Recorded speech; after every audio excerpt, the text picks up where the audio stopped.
Good evening. Welcome, everyone, and I'm calling the regularly scheduled meeting to order for the City of Habra Heights, April 13th, 2026. And we're just in closed session, and I'd like to have Todd report out. Yeah, we did discuss items on the agenda, but there is no reportable action at this time. That's all, Mayor. All right, thank you. And with that, we'll take a roll call. Norm? Here. Greg? John? Here. Carol? Here. And I'm here. And I'll lead us in the flag salutes. Please stand.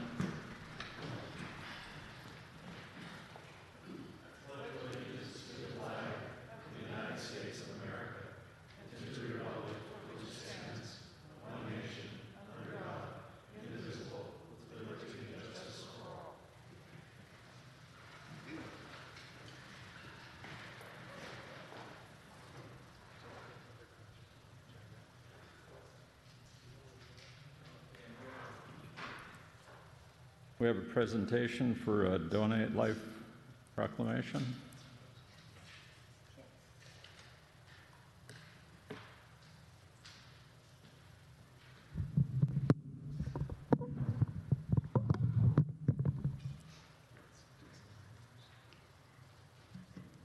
Good afternoon, Mayor and City Council members. I would like to thank you all once again for recognizing April as DMV Donate Life Month. And so I know I've been here several times before, and we really appreciate the support that we get from La Habra Heights. And so I'd like to just take a couple minutes to share my connection to organ, eye, and tissue donation. And as in the past, I've brought a picture of my connection so that you can have a name here with the story. And so my connection is here, and this picture is my daughter, Sarah. And Sarah was born with severe congenital heart disease and not expected to survive without a life-saving heart transplant. She weighed 4 pounds, 14 ounces, and as sick as can be. And as a new mom, I was given 3 options: take her home, let nature take its course. The second was put her through the Norwood procedure, which was an open heart surgery. And the third was to put her on a national donor waiting list to receive a life-saving heart transplant. So back then, I was given an 85% success rate.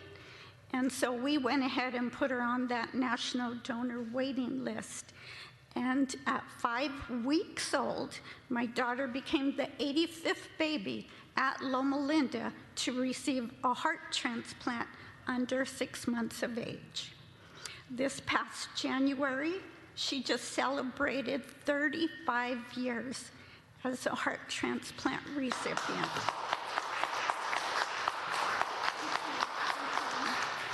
Thank you. That's a huge milestone for organ, eye, and tissue donation. And I'm just going to jump to this little guy here in the picture real quick and share that that's my nephew, Lucas. And Lucas, we found out early on that he had severe food allergies.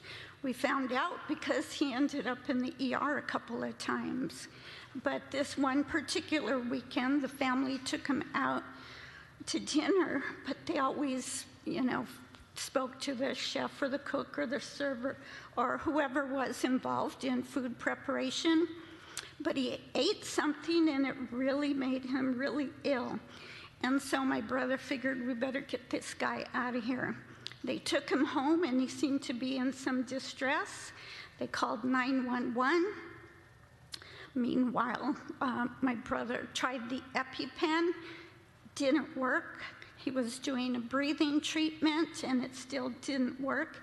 And now he was doing life-saving measures of CPR on his little guy until the paramedics arrived.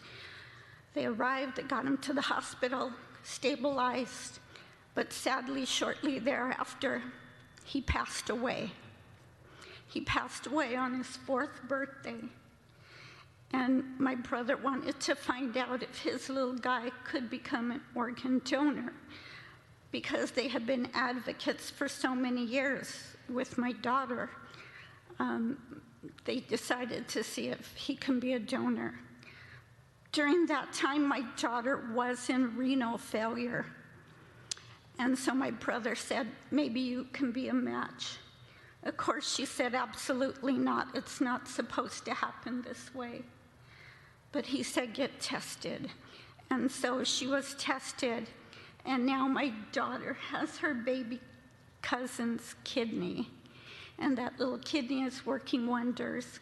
And that was 7 years ago.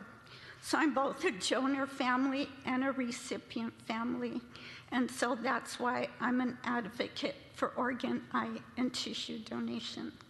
So thank you all for letting me share my story.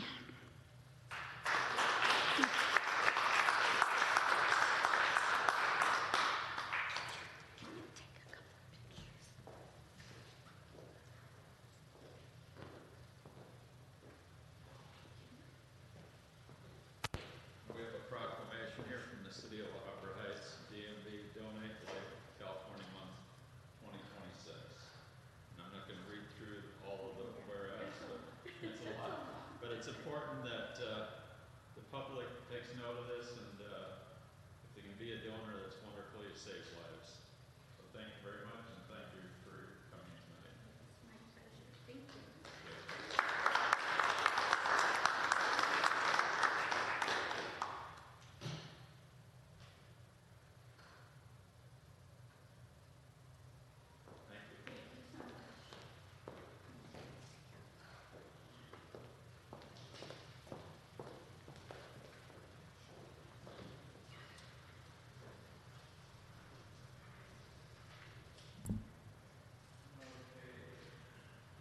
One other thing we have, you're going to mention something about Susan Morgan. She's retiring from Southern California Edison.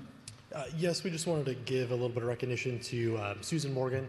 She's one of the government liaison representatives for Southern California Edison, and she's done work with the Habra Heights for many, many years. She is one of the staff members that helps coordinate the power, all of the improvements that happen here. Works with us when there's issues or concerns. So she's been a long time dedicated employee to Southern California Edison and has worked with La Habra Heights for a very, very long time. Just recently retired, so we wanted to thank her for her service to the Heights and making our power grid and a little bit safer for us here in the Heights fire zone from Edison, and just recognize her for her time and her commitment, and wish her well in her retirement. Thank you. And with that, we'll move into public comments. Stephen, you wanted to talk on 17 and 18, so those are public items. So I guess when we get to those, you'll speak on those. And you wanted, and the same thing with Carol and James Crabb, you didn't want to speak on anything until the public meeting is open, is that correct? Okay, so Stephen, you want your general comments? Yeah, thank you, Stephen Blagden, Citron Road. First, number 16, fire score. I wasn't even going to look at this, but then I did, and their edits are concerning and change the cost and benefit. In their statement of work, number 1, the line that starts with refresh changed from 3D to 2D. That's a big change. I think it needs an explanation. And that the city and fire department know of and agree to this change. This says the city will require maps on May 1st and November 1st. Looking at their new inflated fees below in number 2, how much is this going to cost? And it's changing from 3D map to 2D. This is concerning because if you recall, it was the 3D maps that allowed you to see under trees to the extent that you can, but it appears we're losing that. I would ask the fire department to discuss how a 2D map will help them compared to the advertised and expected 3D map. On number 2, the first line added, subject to a subscription to LAIRAC. Is this the city or fire score needing a subscription? A fire score should have their own subscription. It's not the city's problem. If the city's supposed to, how much is it going to cost, and why wasn't this brought up before? The third line, it changed from a $5 per parcel fee to $5 for a less than or equal to 5-acre parcel with multiples for greater than 5. This affects looking at larger parcels like the oil company, Habitat, etc. The fourth line in this section 2, which is about parcel level visualizations of specific parcels at the specific request of the city, here fire score added a new fee item, wasn't there before, that to get to the one parcel the city's interested in, they'll have to do a flyover and pictures for 100 acres, which could be 100 plus or minus parcels, and at their rate of $5 a parcel, that could now cost $500. To me, this is unacceptable. I thought they were going to do drone flyovers to save money. Now they're saying they have to rent a plane. This is looking more expensive and less useful than we were told. Number 19, fencing. I voted no on this because I think chain link fence is fine in the front yard when it's landscaped, as you don't even see it, and it adds to greenery in the city. Why burden people with costly wrought iron or wall? Second, originally the change was going to be 6-foot solid walls allowed on Hacienda and Habra to block sound. This proposed code change, which seems reasonable, and this proposed code change now, anyone, anywhere can have a solid 6-foot wall along the street. This is a blight. Number 20, Hacienda and West. Danger here, tread carefully. If you were saying the property is surplus, it first has to be actively marketed for high-density, low-income housing. The lot has all the utilities, including sewer, and even has underground electric. The city might have to give it away or sell it below the market price. During the housing element, you said this wasn't a good site for high-density, low-income. What's changed? You thought of some sort of commercial establishment. That was tried in 2016 with a full marketing package, which I sent you a copy of. At the time, I visited the affected houses on Hacienda and Ultravicia. No one thought it was a good idea. I doubt that's changed. And besides the neighbors not interested in it, there were no businesses interested in it. So I'd say leave it alone. And also, as I mentioned, if you're going to use that, where are we going to have a public works staging area? Thank you. Thank you.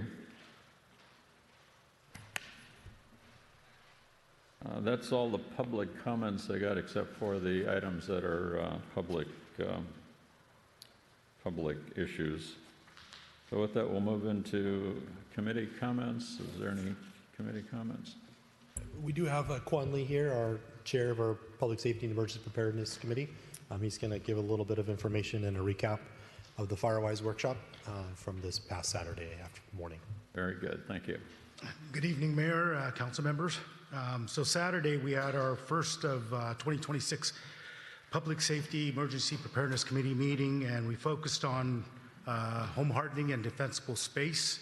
And we brought in a third-party vendor, RoofRx, and educating in regards to how important maintenance is to reduce the cost of roof replacement or isolating repair work versus complete replacement. But some of the topics we talked about was the home hardening. We talked about this check your roof, Class A fire rated roofs. Wood shake is not considered a Class A, and you know, if you do have an existing shake roof, go ahead and consider replacing that. Removing any fuels 0 to 5 feet, including plants, and 5 to 30 feet. We also talked about an eighth of an inch mesh to cover the eaves and any vents in your roofs. clear your debris from your yard to reduce fuel, and then trim trees 6 feet above the ground, because again, to eliminate additional fuel. Maintaining spaces between when you're planting trees, 10 feet from neighboring trees. And then elevation decks, make sure you don't put any fuel underneath the decks, because that's where embers tend to fly. And some of the topics we talked about, why did some of the homes in Altadena and Paradise survive isolated and others didn't? And I do believe some of those homes that did survive were hardened, and defensible space were created in order to survive the rapid moving fire. So with that, the other topic we talked about, post the Altadena and Paradise fire, Senate Bill 1070 of 2026 was passed, and the core purpose of that Senate bill was to offer and renew homeowners insurance for properties that meet state-defined home hardening and wildfire mitigation standards. A lot of the folks that live in a fire-prone neighborhoods are getting non-renewal insurance notices. So one of the recommendations we made on Saturday was, when you do as a homeowner receive a cancellation because of higher exposure, request that report right away so you can address it. Typically, if it's an aerial flyover roof inspection, you'll get that report somewhere between 120 to 160 days ahead of time, which gives you ample time. But when you wait until the 45th day or 30th day and try to get a contractor to come out to resolve that issue, it's not going to happen. Your policy will cancel. So contact your agent, your insurance company, as soon as possible upon receiving that notice, so you can address some of the issues. And there's a third-party vendor that flies over all the communities now and sells their data to the insurance companies who participate in using that data to do their underwriting. So a lot of homes are being non-renewed because of the roof exposure. So if you do get a notice, respond to that.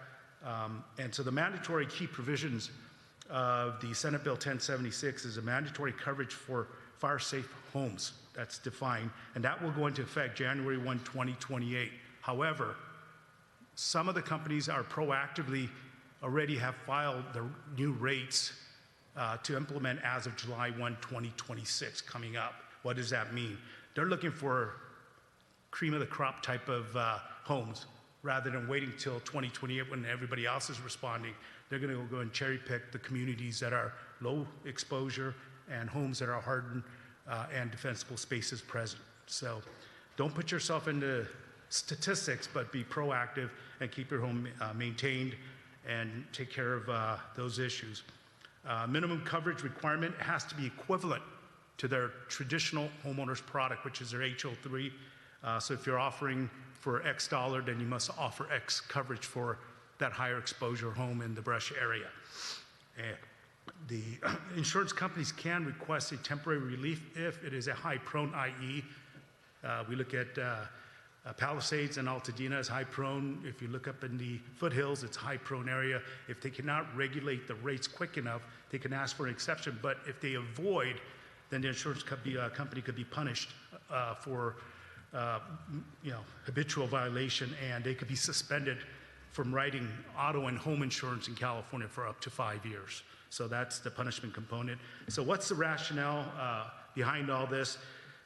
This to address the current challenges that we have in securing or procuring fire insurance for most of the homeowners.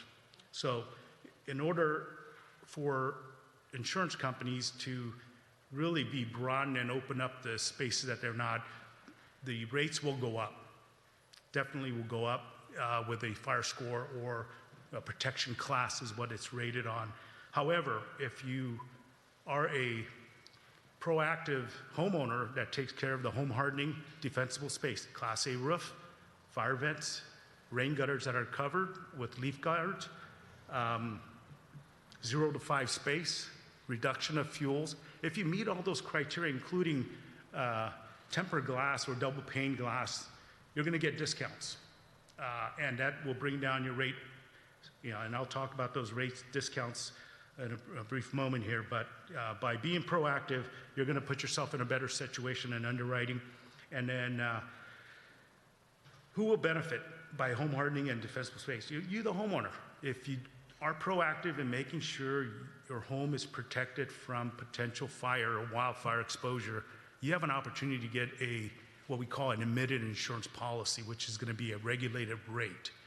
If you don't, and you would end up in the excess and surplus, which is like the Wild West, they can charge whatever they want because you need the insurance. And you don't want to limit yourself to California Fair Plan, because California Fair Plan policies only go up to $3 million total coverage.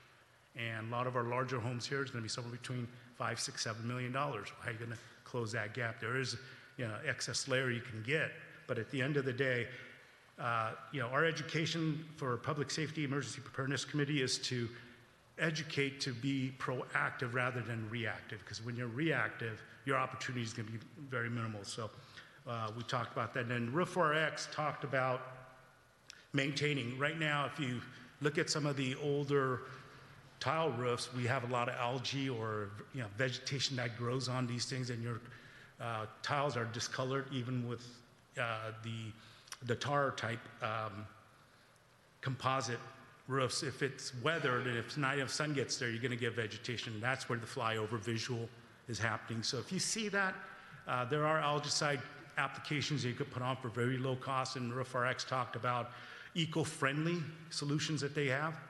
And in a nutshell, just to kind of, not to advertise them, but they were here, they are offering all La Habra Heights residents a free inspection. They're going to send out a QR code to participate in that. And I do believe having a third party take a look at it and be proactive. If you can't afford a full replacement of the roof, at least take care of the cracked tiles, replace those. If the filament underneath is weathered, get that replaced and have the tiles replaced. And you can probably go somewhere between $8,000 to $15,000 for a, let's say, a 3,000 square foot home versus over 100,000 full replacement.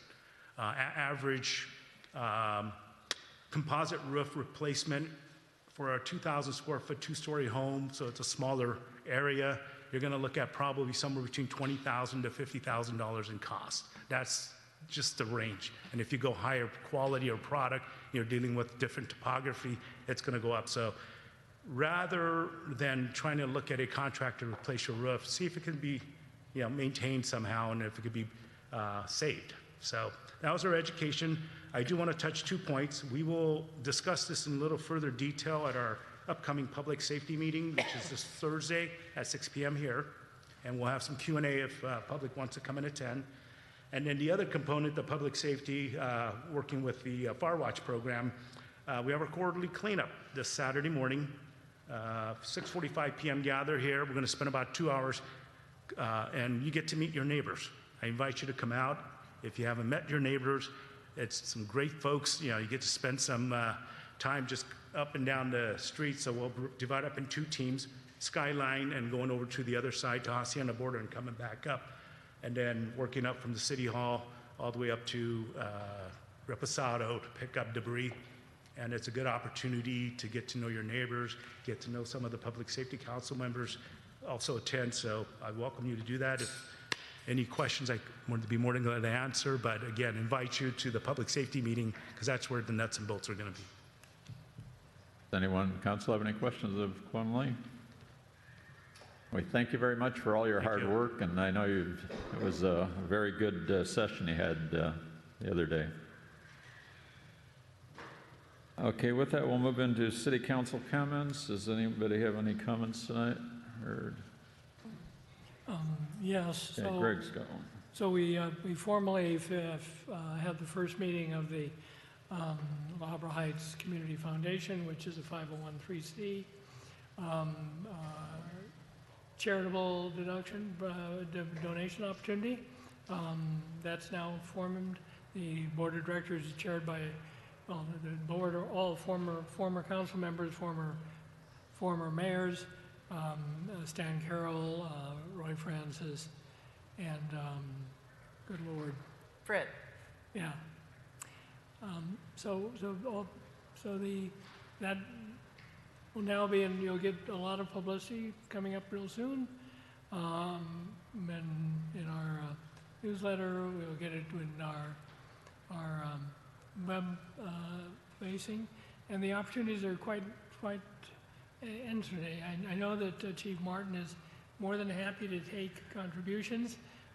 One of the most important things that's coming up for the fire department is, come July, the turnouts, the yellow outfits that the firefighters wear are becoming, they'll age out in July, and that's a $150,000 commitment. So we have to buy those, there's no question about that, and we're hoping to buy them with contributions from folks that will get a tax deduction. And probably the best tax deduction this year is a qualified charitable donation, where you have an IRA and you have a required mandatory distribution. You can do the donation with the QCD, and that comes off at the top of your income as opposed to below the line as an expense. This year it's very, very hard, depending upon your level of income, it's very, very hard to get advantage out of a standard charitable deduction because of last year's tax bill. But the QCDs are a wonderful way to do it, and it's simple. And so if you make $100,000 and you make a $100,000 donation, you have zero taxes because you have zero income. So the other way around is kind of it just comes off the bottom end. So we encourage folks to do that. You'll start seeing press, and the simple way to do the donation is donations can be made to the Habra Heights Community Foundation, and they can be sent to City Hall and Tension Rafferty for the time being. And our treasurer is our city treasurer, Dinesh Gaya, and so we're looking forward to seeing that come into existence and start seeing some folks putting money in. Thanks, Mayor. And thanks for that update on that. So we look forward to that foundation actually doing some really good for our community. So we're just getting that kicked off, and I know Dinesh will be opening the bank account on it, I think. Maybe he's already opened it, I'm not sure, but if not, it's close. Okay, we'll move into administrative reports, city manager's report. Thank you, Mayor and Council. Just a couple of upcoming events that are happening here in town. Like our chair, Kwan Lee, said from EPC, this coming Saturday is Hacienda Road cleanup, 6:45 in the morning. We meet here in this room, and then head out and pick up trash along Hacienda Road. It's also quarterly cleanup time at the park, so from 8 to noon at the park, where we'll be out there with bins to take bulky items. There'll be e-waste, shredding, and green waste disposals up there. No hazardous waste. That event will be coming a little later this year for hazardous waste collection, but will be happening this coming Saturday. We also do have some other events that are coming up. Not one necessarily here in town, but over in La Habra. La Habra will be having their 42nd annual La Habra Mayor's Prayer Breakfast. That will be on May 7th. The speaker, they always have a very interesting speaker for that one.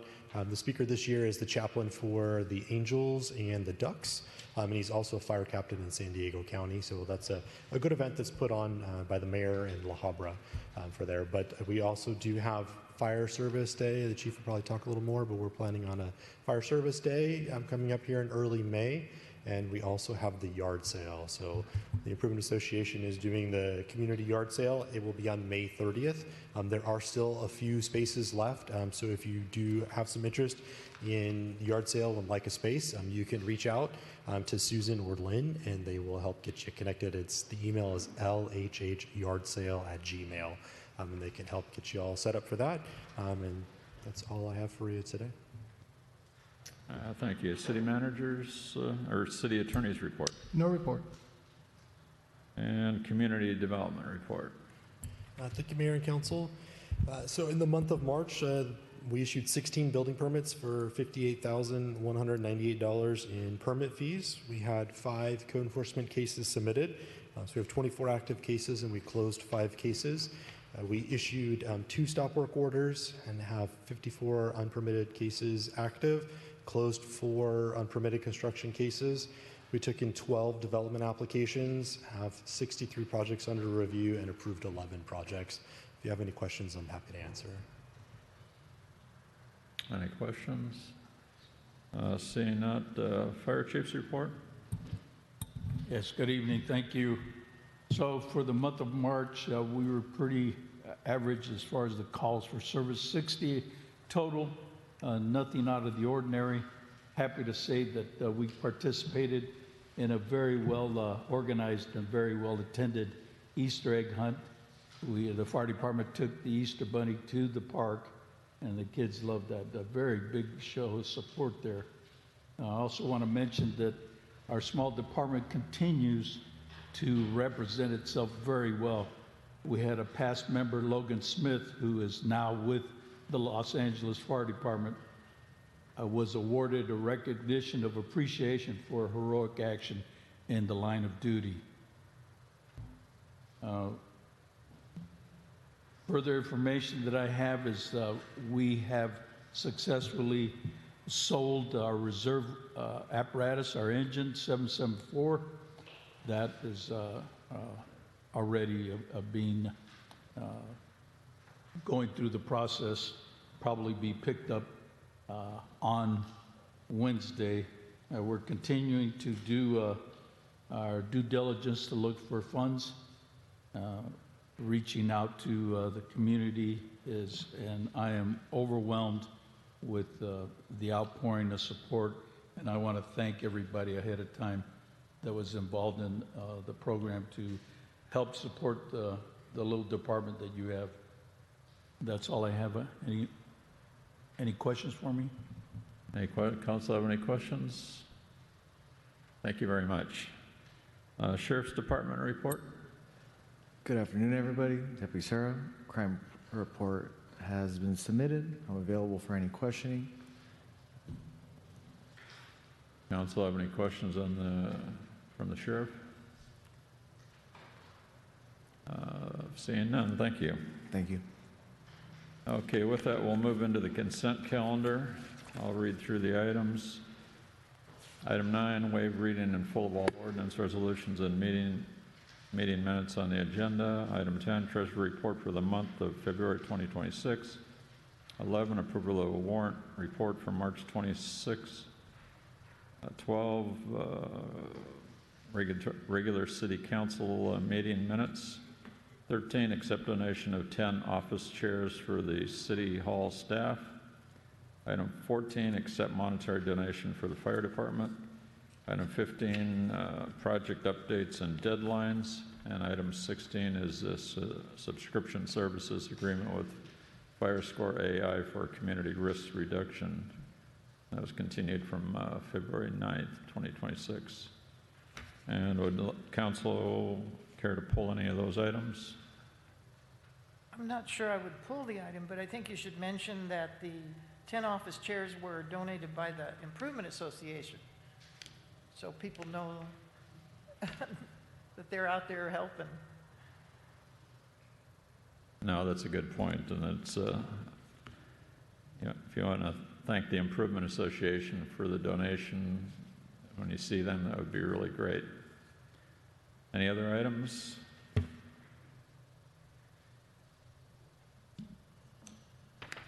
Okay, with that, do I have a motion on items 9 through 16? Move approval. Second. Okay, I have a motion and a second. Norm? Yes. Greg? Yes. John? Yes. Carol? Yes. And Brian's yes.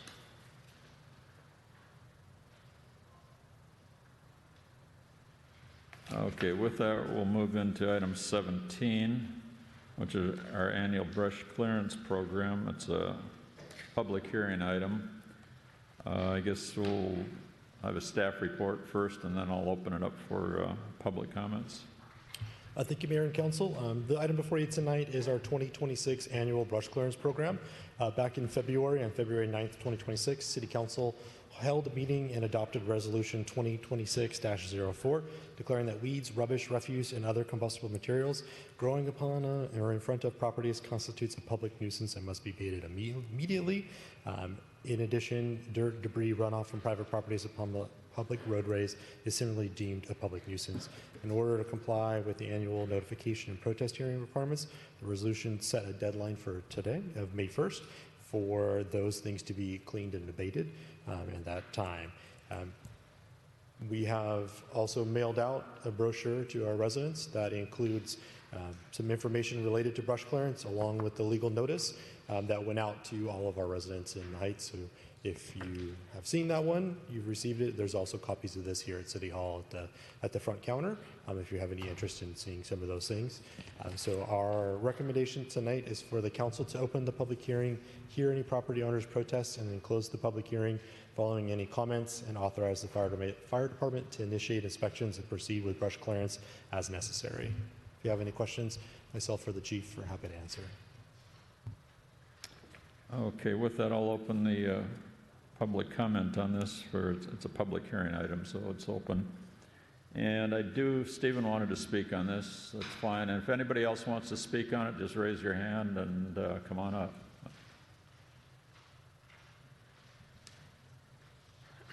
Stephen Blagden, Citron Road. One of the items there in the notice is to clear sloughed dirt off the roads, which often seems to be an orphan. But we need to remove dirt that's sloughed off, particularly on the roads that have been repaved, because the city paid to have all the dirt removed from those roads, and then going forward it was going to be the responsibility of the abutters to keep the dirt off. So this would be a good year to do that. Then the annual brush clearance guide Joe Rafferty held up has a chart that includes showing zone 0 to 5 feet. I looked at the municipal code. There's no standards for zone 0. The city does adopt the LA County Fire Code, so I checked that. They have no standards for zone 0, but did reference meeting the State Board of Forestry requirements. The Board of Forestry hasn't come up with requirements yet. In fact, they're meeting April 23rd to talk about them. So my question is, what standards are we being held to? So we have zone 0, and I didn't see anything in the municipal code about what it is. Maybe I missed it. There's nothing in the LA County Fire Code, which the city adopts, and the Board of Forestry, which makes the zone 0 requirements, is still working on them. So I think everyone would like to know, since we got that legal notice, what it is we're required to do. Thank you. Thank you. Do you have any comments on that at all? What Stephen was referring to? Sure. So coming soon, State Fire Marshal's office has been going through the process to develop a zone 0. So right now, fuel modification requirements for new developments and people who do additions, there's 3 zones to it. That each zone has something different that has to be done in each one of those zones. At the state level, they're looking to change that, to add a zone 0 to it. They had been moving rather quickly through that process, especially after Eden Palisades fires, where we saw so much of the things that are close to the houses and the embers flowing underneath houses and through other vents and things. So that program got bolstered and moved along quicker, and they started going out and having meetings with communities, and there was some comments related to enforcement of it, because at the state level they were looking at it being retroactive to everybody. So something that would apply across the board, not just to people that are doing work to their house. Today, fuel modification requirements are only required if you are doing a addition or remodel or building a new house. You have to meet those requirements for fuel modification as you go through that process. In the near future, we'll be seeing zone 0 as it comes from the state level. As they look at that, it's going to be the removal of all combustible materials within that first 5 feet of properties. So that's, the state is in the development of those requirements, and as soon as we get those handed down, there should be a very tight timeline for us to be able to put those into actions and relevance. So we don't try to get some of that information out to the community ahead of time to let them see where the zones are, what those zones are, and how they would be interplayed with it. As it is today, the requirements for brush is the removal of dead, dying debris and materials.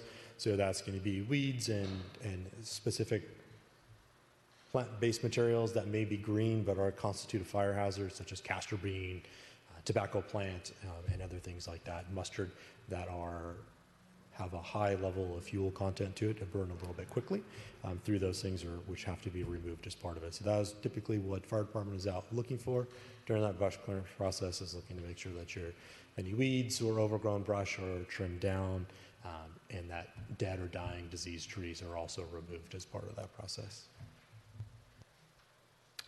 Thank you. Any questions?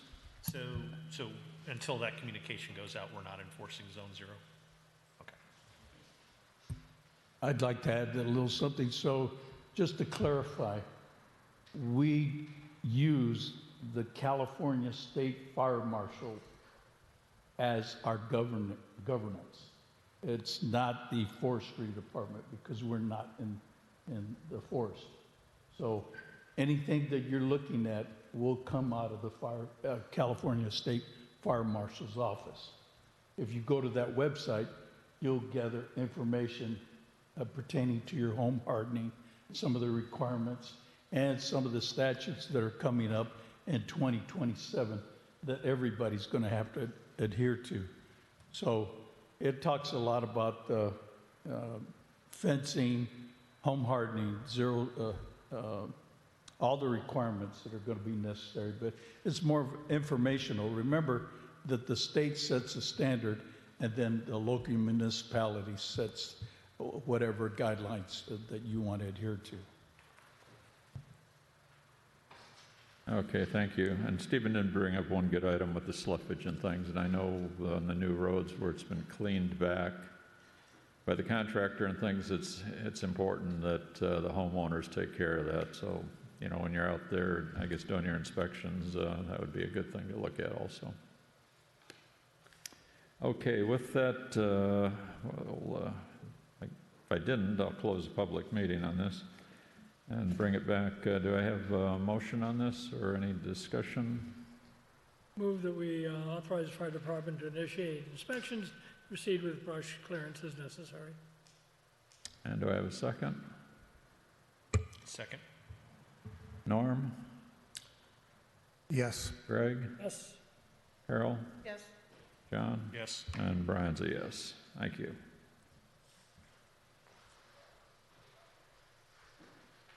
Okay, with that, we'll move into item 18, which is also a public hearing. We'll get a staff report, please, and then I'll open it up for the public to comment on this. I do have some cards, and if anybody else would like to speak on this, that's fine too. Just raise your hand. And please hold it to 5 minutes, if possible, on your comments. So, when you comment on this. So with that, staff report, please. Thank you, Mayor and Council. So item before you tonight is related to the tree replacement plan for the removal of protected trees without prior approval as part of the construction for a new residence located at 1730 Canola Road. In May of 2024, the City Council approved a standards modification request for the construction of a new residence and an ADU located at 1730 Canola Road. As part of that approval was a landscaping plan, and there were certain trees that were identified to be existing to remain on the property. During the clearing process of it, the applicants removed some trees that were identified to remain in place. Staff issued a stop work order, and then we began the process of looking at them, finding a way to replace the trees that were existing mature trees that provided screening for the new house as we looked at it. So the City Council looked at it back in November of 2025 and made the recommendation to send it to the Planning Commission to allow the Planning Commission to look at the tree replacement plan and the landscaping for the house, as that's part of their purview and what they do for the City Council. During the the Planning Commission's review of the project in December of 2025, they reviewed the plans that the applicants had submitted, provide some additional direction about adding additional trees, moving trees away from property lines to not have as much overhang over property lines for proposed trees, and they provided a little additional direction to the applicants from there. The applicants went back and revised the plans And at the end of April, the Planning Commission reviewed the plans again. So the package you have before you tonight is the packet that the Planning Commission looked at and reviewed. In there are two options for plans. There's an option 1 and an option 2. Option 1 is the plan that the Planning Commission reviewed back in December of 2025. And option 2 is the plan based off of the comments from that last Planning Commission meeting. And the applicants worked to address some of the concerns raised by the council and the commission. The applicant went back and worked very closely with our fire department. Obviously, we have to do fuel modification, and there are strict requirements to the size and location and spacing of trees on the property.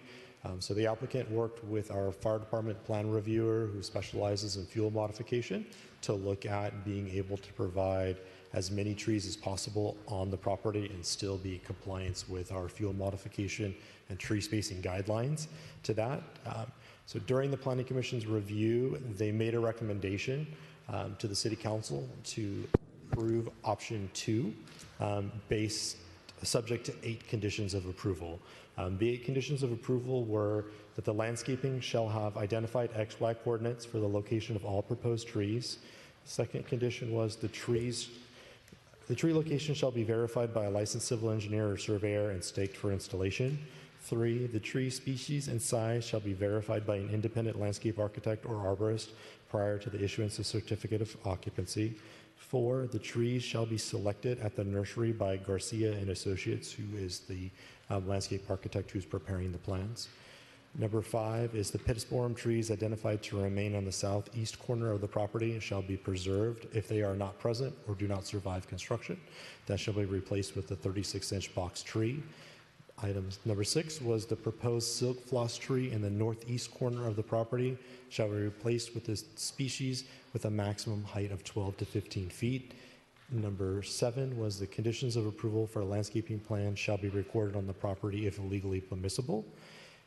Item 8 is all existing and newly planted trees shall be maintained in a healthy condition and adequately watered as part of it. Those were the recommended conditions of approval from the Planning Commission. The Planning Commission voted 5-0, full recommendation from the Commission that the City Council approve the project subject to those conditions. Since the packet has been out, we did receive some language from Mayor Pro Tem Steffler to bolster the conditions a little bit.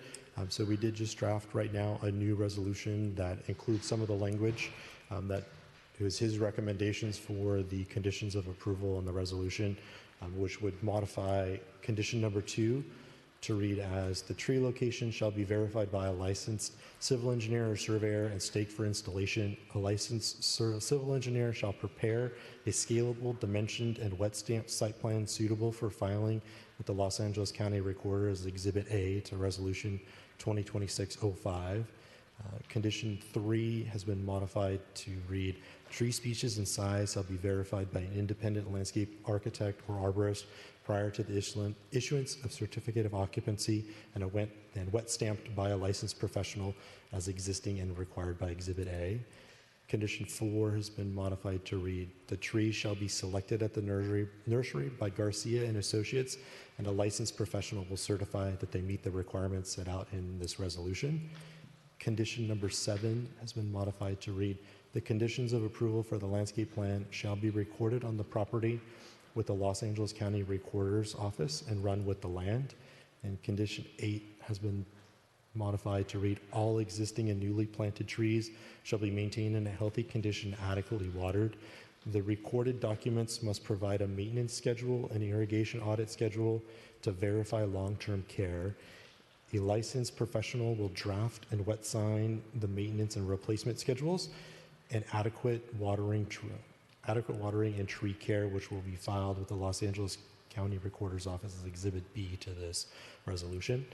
So those were some recommendations from Mayor Pro Tem Steffler to bolster the conditions from the Planning Commission. It is staff and the Planning Commission's recommendation that the City Council adopt Resolution 2026-05, approving the tree replacement plan for the residents under construction located at 1730 Canola Road. If you have any questions, I'm happy to answer. The architect, landscape architect, and applicants are also here as well. I believe you have a card from them to answer any questions you may have related to the plans. Okay, I'm sure there'll be some questions, but why don't I open up the public hearing? And I have a few cards on this, and plus if anybody else would like to speak on it, they're totally welcome. Just raise your hand. But again, please limit your comments to 5 minutes. Go ahead, Carol. So there's a draft on our table. Is that different? That includes the comments I received this afternoon from Mayor Pro Tem Steffler of additions to the conditions of approval that is what. Okay, so this includes what you read okay, thank you. Excuse me. Stephen, you wanted to speak on this? I'm opening the public hearing at this time.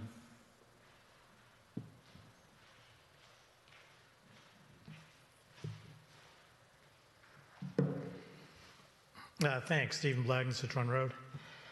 I was pleased with what we came up with at the Planning Commission meeting. Then I looked at the report and saw the most important part to me was missing. There was supposed to be landscape maintenance requirements written by the city attorney and to be recorded on the property. The requirements would include keeping the plants and trees healthy, not cutting them below the mature height or below a height which provides screening and privacy for the crabs, and LKQ replacement requirement for trees that die or are removed, and recording that maintenance requirement and the landscaping plan. I'm actually, Councilmember Steffler covered most of those except for the LKQ replacement for trees that die or are removed, and maintaining them, not cutting them below the mature height or below a height which provides screening and privacy for the crabs. And just so you know that that's what we did talk about, here's a little excerpt from the meeting. Just to clarify, our office does believe that you could record a requirement to maintain the trees. We can obviously look into the exact language that would be appropriate in this situation, but just to kind of add that to the conversation. Yeah, I think that's better than the bond. The bond's putting a kind of heavy-duty expense on the... And I have that already as condition number 7, so I think we're covered. All right. So that is my motion. Is there a second? Second. All right, so we did move to include the maintenance requirements to be recorded on the property. And as I said, Councilmember Steffler did bring up a good number of them, and the ones that are missing in my mind, because I talked about it, was not cutting them below mature height or below a height which provides screening and privacy for the crabs, and LKQ replacement for trees that die or are removed. And with, as Councilmember Steffler said, recording the maintenance requirements and also the landscaping plan.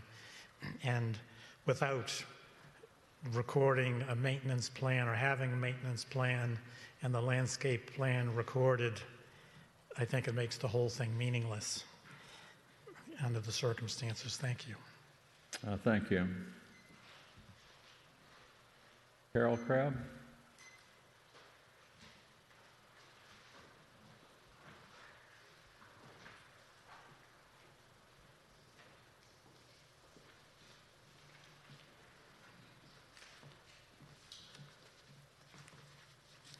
Good evening, City Council.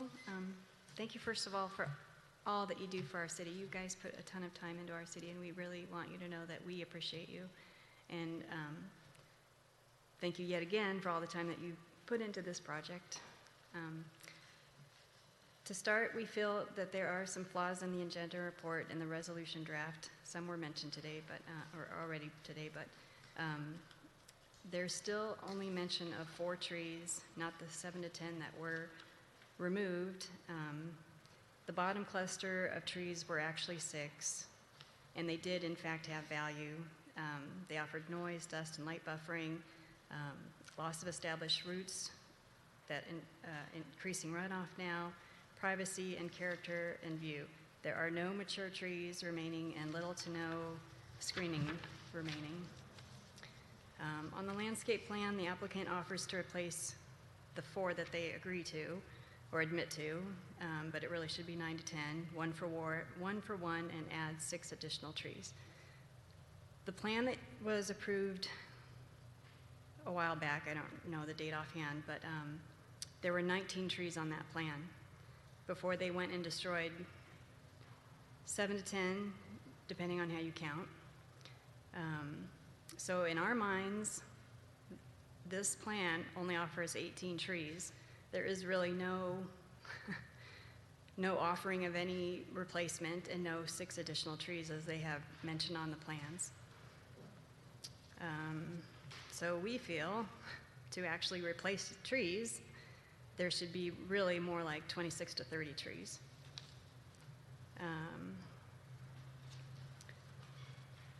And your direction was to add additional trees and additional screening, which we don't feel they've achieved with this plan. If you look at the plan with my notes that I sent in, the 2 pittosporum trees that they claim are still there, that really are not there, if those were not on the plan, and you see all these little tiny trees that they place on there, that's like an 80-foot span of really no screening.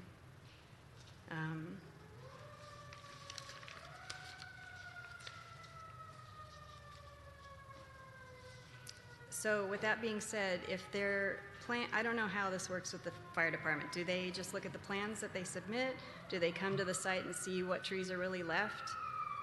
What trees are left? Are they actually going to keep all of these trees? Are they going to finish knocking them down? There's stumps that need to be ground down. They've got their very small construction vents hiding some of these stumps, and if that's just going to stay like that for the next 2 to 3 years, that's going to be an even bigger eyesore, a bigger maintenance on us, that it's just going to keep shooting through our fence. And again, going back to the fire department, I don't know if they just look at their plan and they assume the trees that are marked on there are really there. If that's the case, that shouldn't be the case. As far as resolutions, I thank you for adding that they need to be adequate trees. If someone finally at some point agrees that these pittosporum that are on the plan really don't exist, if they are replaced in that location, if they can also be put off the property lines instead of where they are marked on the plan. As far as resolution number 6, the silk tree being replaced by some unknown species that has to be 12 to 15 tall, that's all well and good, but who determines the species? It should be agreed upon ahead of time so that we can see if it's an adequate type of tree, because the landscaper had a history of providing inconsistent and misleading size estimates. If you look at that plan that I sent in, and if you do look at the pittosporum circle, it's supposed to be 20 feet. They're saying it's 20 feet by 20 feet. So that circle is basically the same size as the magnolia. The magnolia, if you Google that, can reach 80 feet tall. So that circle should be much bigger. The pittosporum that they have on the west side, they claim that only gets 6, 7 feet tall. So that's a teeny tiny circle on the plan. That should be a bigger circle. So it's all misleading for possibly the fire department, possibly you. I don't know what's been done.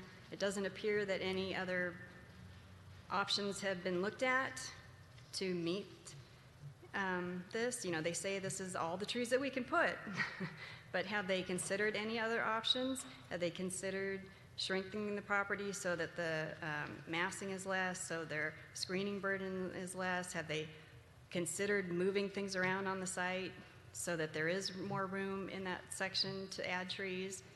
I don't know. I haven't seen any proof of that because we don't see any other plans.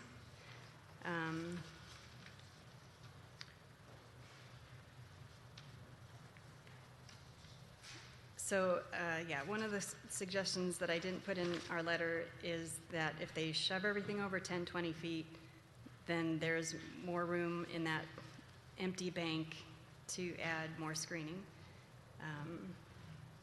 They were granted every modification that they asked for. All they had to do is protect these trees, which they didn't do. So yeah, we ask that you ensure that they restore, enhance what they destroyed, and do what they're offering, which is one for one tree and an additional 6, which if you look, 18 doesn't accomplish that. Thank you. Thank you. James Crabb?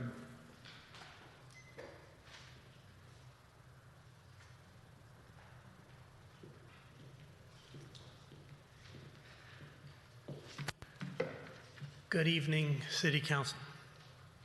We're kind of commenting on what my wife said. We do appreciate your time and effort with this project. It's been a long, arduous project for us also to get through all these quote-unquote changes. So if you go back to what the City Council said in November, said, hey, provide full screening, set the trees back 20 feet, restore the water, trees at a reasonable growth of 15, 20 feet shall be evergreen. And if you looked at option 1, they didn't do any of it. We had to go to a meeting and beg and plead and say, oh, why is this way? And then come back to another meeting and they put them off the property line. And again, we started out with 19 trees way back when. Now they're down to 18 trees. Were trees added? No, they were not. They were taken away. Our privacy's been taken away. They just keep ignoring what the city said. The project violates several fundamental elements of the general plan, such as conforming the home to the topography of the land. Now, at the Planning Commission meeting, Rick had said, oh, no, it's not that high. He can do math. Well, the topo says 990 is where we're at. Their pad's at 1010. That's 20 feet, just pad elevation. Next, you have a 30-foot house. That's 50 feet in the air by the time we're done from where we sit. So it is 50, well, it's actually, 48. So it actually is that high. And that's what we're trying to get screened. A giant mansion overlooking us, as well as the ADU. And the ADU sits 9 feet below their pad. It's 10, I can't remember the number, but anyway. If you've been to the site, you see how big the pad is. My wife had a great idea. The reason the trees don't fit is because the project is too big. And the idea is shift the ADU over, shift the pool over. You shift the ADU over, and you can fit the trees in there. It's a matter of, I think, 10 feet. What this does, it creates the natural buffer we're looking for that you can screen our side from, which is what you brought up back in November. Screen the east side, where they removed everything. It improves our sight line, screens our sight line from them. What else? And back to, yes, you gave them everything. You gave them the giant mansion. You gave them the pool closer than it should be to the house. You gave them the grading limits. You gave them everything. And from what we get is we get trees removed. We have a dilapidated fence that they claim that they can't do anything with. When the water runs off, they claim, oh, they can't do anything because they have clay soil. The poor maintenance and lack of maintenance on the property has gone on for years, and it's, we can't do anything until they want something, and then suddenly the property's clear. So it's just, we're not happy with this plan. So That's all I have to say. Thank you. Thank you, James. Robert Lang.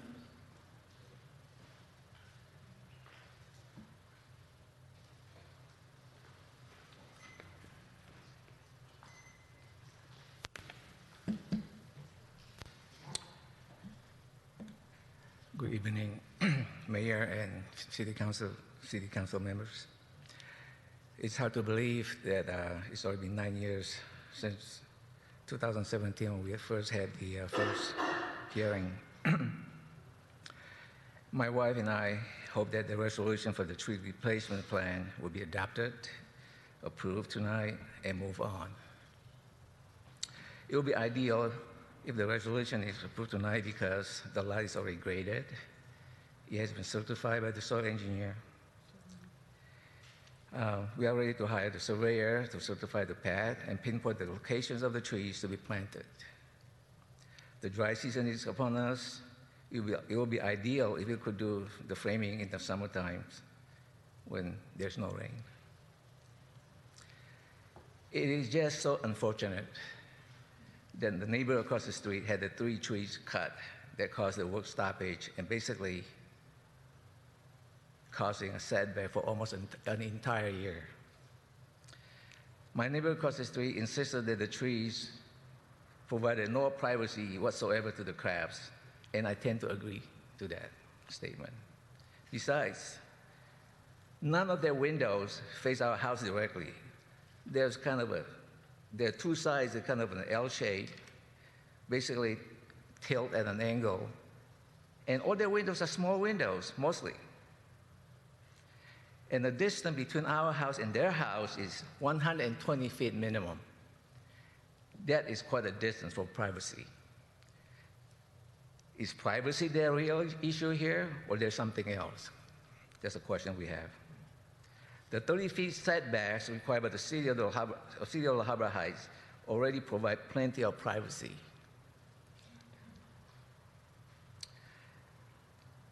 And incidentally, 45 years ago, when our first home in Silicon Valley, between our neighbors was only 10 feet, 5 feet on our side, and we were okay with that. Anyway, the crabs are just unreasonable people.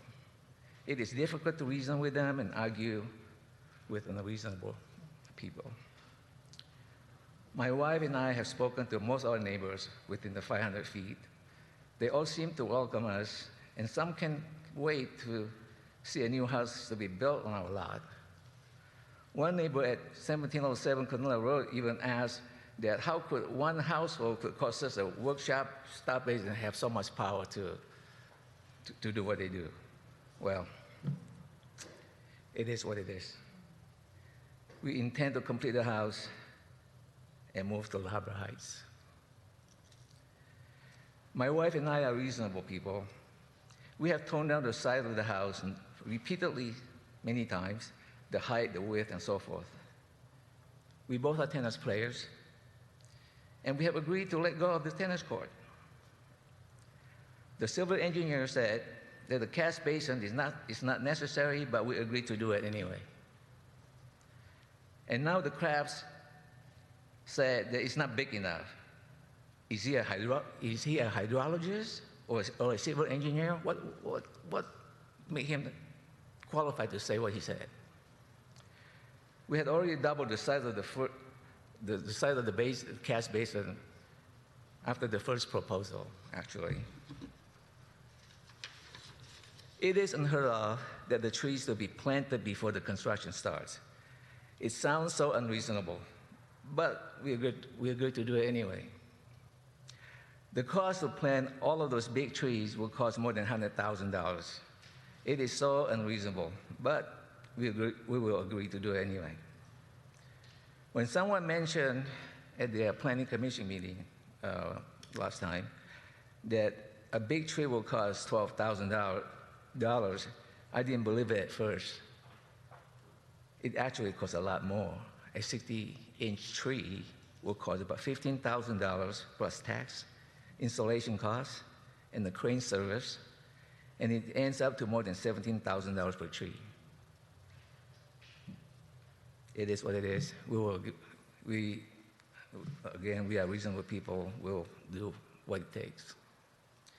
Anyway, thank you all for your time. All of these hearings and the time that you've spent on our project. And all these times, it is really becoming a fatigue on all of us. Thank you so much. Thank you. And that's all the cards I have, but may it's I pub- say something? You real can. quick too?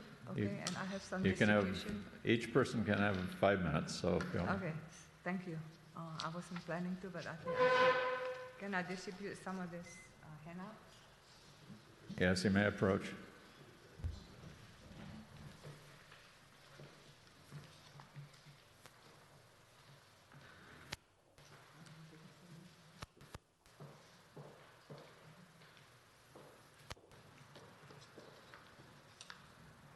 The distribution had to do with a letter that the neighbor across the street, Cameron, he wrote us that letter admitting that he was the person who'd ordered to cut the 3 preserved trees, which we weren't supposed to cut. So he admitted that he actually ordered our tree cutter to cut those trees. And this is again, just to clarify things again, that we never order for anyone to cut those 3 subject trees. So we want to clear our names about that subject. I know that nothing can be done now that the damage has been done already. The trees were gone. But we are willing to really rectify that issue.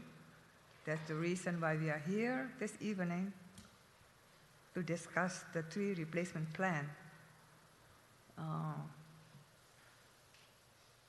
The plan was actually already approved by the planning commissioners with some additions, as you know. And I'm hoping that the city council members, you all, will also approve the proposed plan this evening so that we can go on with our project. 9+ years is a long time for us, and this has really caused distress in our lives. We have tried our best to accommodate all what was asked for the last 9 years.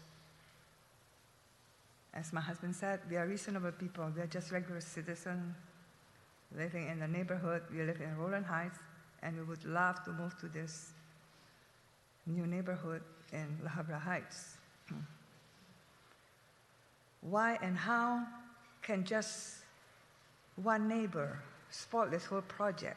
Mr. and Mrs. Krabs have been really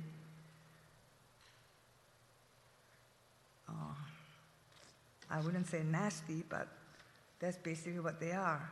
They show up in every single hearing, opposing to almost everything having to do with our project. And this includes many personal attacks during the public hearing. And that's really not acceptable. Accusing us as very bad landlord, couldn't handle our tenants, our yard is not well maintained, etc. And we need to buy a bond for it, just so that they are assured that the landscape is maintained well. If you have been to our house in Rowland Heights, you can see how beautiful my yard is, front and back.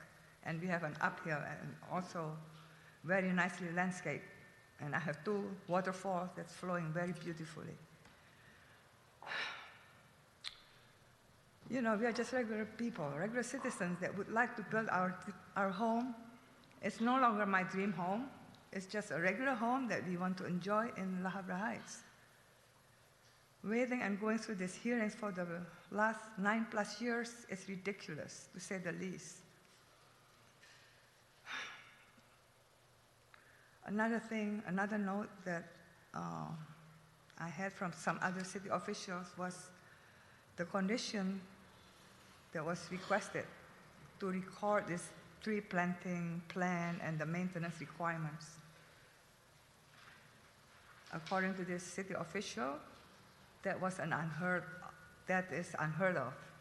That is very something like that being recorded in the county. I was just wondering whether that can be waived, because not knowing how this will impact our future buyers if we ever want to sell the home. Because I'm not sure that we will be happy and enjoy this environment after what we have gone through for the last 9+ years. You know, we have way more setback that was required, and this was done on purpose so that we are away from our neighbors. 50 feet away from the fence is way more than what was required, and we are willing to do so. So James Crabb's request to move it even further away is really unreasonable. And adding more trees to such a crowded area already the way it is, and trying to comply with the fire department requirement is something that is what we had to live with. So we ask for your understanding so that we can go on with this project. And once and for all, we should go on with this project, and hopefully you all will approve our proposed plan this evening. Thank you all for your time. And thank you very much for your testimony. Thank you. Okay, I see a hand. Come on up. You got 5 minutes or less. Hopefully less. Thank you, Mr. Mayor and members of this council. I'm Carl Garcia. I'm the landscape architect on this project, hired by the Lings. I've been involved in this project for 9 years. So yes, I've been part of the landscape design every step of the way. I'm not here to get involved in the neighborly disputes or anything like that. My job really is just to decipher the code and the city's standards. That's what I do. Really here just to explain to you all here how we got to this option 2 that's approved by the commission.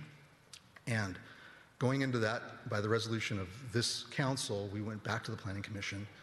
The Planning Commission heard our original case back in November, and they made some comments about somehow helping the screening issue, which seems to be the underlying issue here. So that's what we did. We had the original option, which is option 1, which you've seen as part of the original packet. Option 2 was our response to the commission. What we did, basically, ask ourselves, how do we screen? Do we add more trees? That's one way to screen, yes. But we also have a fire code that we have to abide by. That code didn't allow us any more density of trees, unfortunately. So option number 2 is larger trees. The trees that were specified, those Pittosporum undulatum, the Victorian box tree, is an overall bigger tree. It's a taller tree, wider canopy. So yes, we had to go with one less tree overall. But that allowed us, with this wider canopy and a larger tree, to obtain that goal, which was to screen more fully that property line, the visual from the neighbor to the south, Crabs, to the residents of the Lings. So working with the commission's recommendation, we prepared those plans. We also provided them to Rafferty, who reviewed them. We forwarded all that information to the city's fire reviewer through Wildan. I worked with him, made a couple of revisions based on his input on both options 1 and 2. Once that was all done, he approved it. Fire department approved those plans. I sent it back to Rafferty. He concurred. Everything looked fine. That's when we moved forward to present this to the commission. So now we are past December. Now we're into January, February is when the commission heard this, right? They reviewed it, came back March, They approved it. That brings us to today. So from this inception, when we first met with you all here, was October. November, December, January, February, March, April. 6 months. So that's the timeline we're looking at here to get to where we are today. That being said, every step of the way we've complied with the codes that are available, the fire code and the city's landscape code. So what you're seeing is option 2, which is the preferred option that was approved by the commission, is the culmination of those 6 months worth of work. So in that, we hope, or I hope, as a landscape architect, that you will agree to what the commission has come up with, and again, whatever recommendations or resolutions you might want to add to that. But as far as the design, it represents all of the issues that were raised, plus the commission's their asks, their wants for a little bit more screening, and all of the approvals. It's acceptable to the city's fire department, it's acceptable to the development department, and hopefully it will be acceptable to this council as well. So if you have any other questions regarding the landscape, I'm here in the audience. Thank you.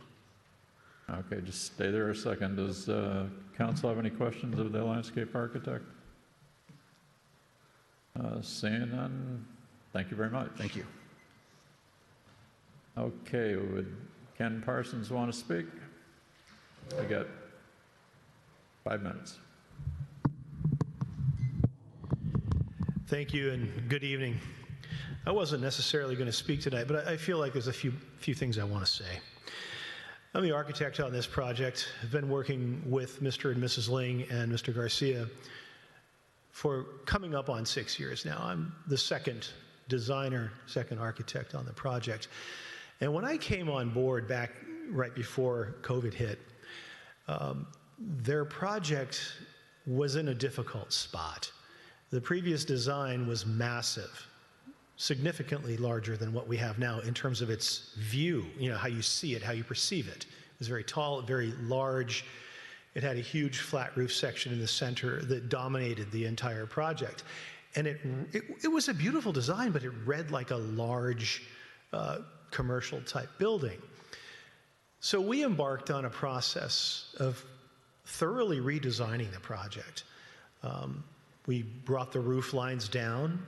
We created a softening of the corners so where it didn't look like such a large, bulky building. What we ended up with was a classical Mediterranean-style home that I think reads very well within the context of La Habra Heights. The standards modification process that this city has in place is there for a reason, right? It allows for people to explore projects that are larger than 16 feet high and 1,500 square feet. That's the process that we've utilized to get the design to where it was. And I've been hearing things like, oh, hey, some people that spoke previously, I believe the neighbors had said, hey, the pool is too close to the house. Well, the pool is within the standards modification allowable distance. If it were further from the house, without moving the house, which would cause a whole other series of problems, it would be closer to the neighbors.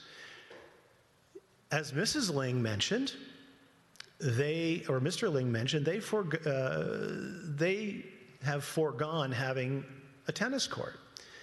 That's a significant concession on their part. They've made concessions with this project for 6 years. I have not seen them say, no, we are not going to do that. No, we are not going to, do any of the things that have been suggested by the Planning Commission, by planning staff, or by the council at these different meetings. Whenever something's been suggested, whatever has been reasonable has been done. Thoughts or statements to the effect of, well, maybe the house needs to be significantly smaller. We crossed that bridge 5 years ago. I understand the screening situation, but I also understand that we have a fire code we're working with, and we also have other things, and we have done everything as far as I'm concerned, not being a landscape architect, but having some experience in that field as well. We've done everything we could do to both meet the requirements of the code and create maximum screening and create as good, if not a better,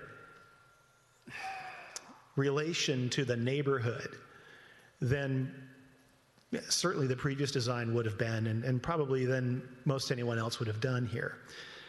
I take great exception to seeing Mr. and Mrs. Ling portrayed as deceitful people or bad people or whatever these things that have been said about them have been. I've known them for 6 years now, and in my experience, these are people of high integrity. These are people that have showed up every day for 9 years now to bring this project to a point where it was approved. It is highly unfortunate that someone not involved in this project took it upon themselves to enter upon my client's property and remove what looks like 3 trees. Had that not happened, we probably wouldn't be here tonight. So I'm making an appeal to look not only at the technical side of this project, but to look at the real life side of it, if you will. And I think my clients have demonstrated over and over and over again that they are willing to do the right thing, even if it costs them hundreds of thousands of dollars above and beyond what originally it would have cost, which is where they're at now. I look forward to the City Council deliberating and hopefully approving this project. Thank you. Thank you, Mr. Parsons. Anybody else that hasn't spoke on this item? I am closing the public hearing at this time, and we'll bring it back to the City Council.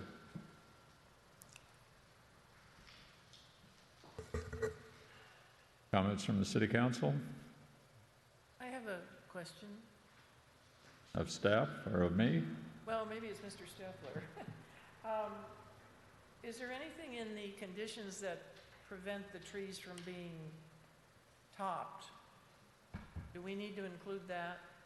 I think Mr. Blagden made some excellent comments. I mean, you can plant a tree and you can somehow prune it in such a way as to take away the screening effect. So the answer is certainly they have to be able to prune the tree reasonably, but there needs to be some sort of limitations, as Mr. Blagden said, that relate to minimizing the screening effect. So what I've done is my proposed changes to the draft resolution were designed to force the ongoing responsibility of maintaining the screening for not only the Langs, but for their successors in interest. Which condition is that? Yeah. So,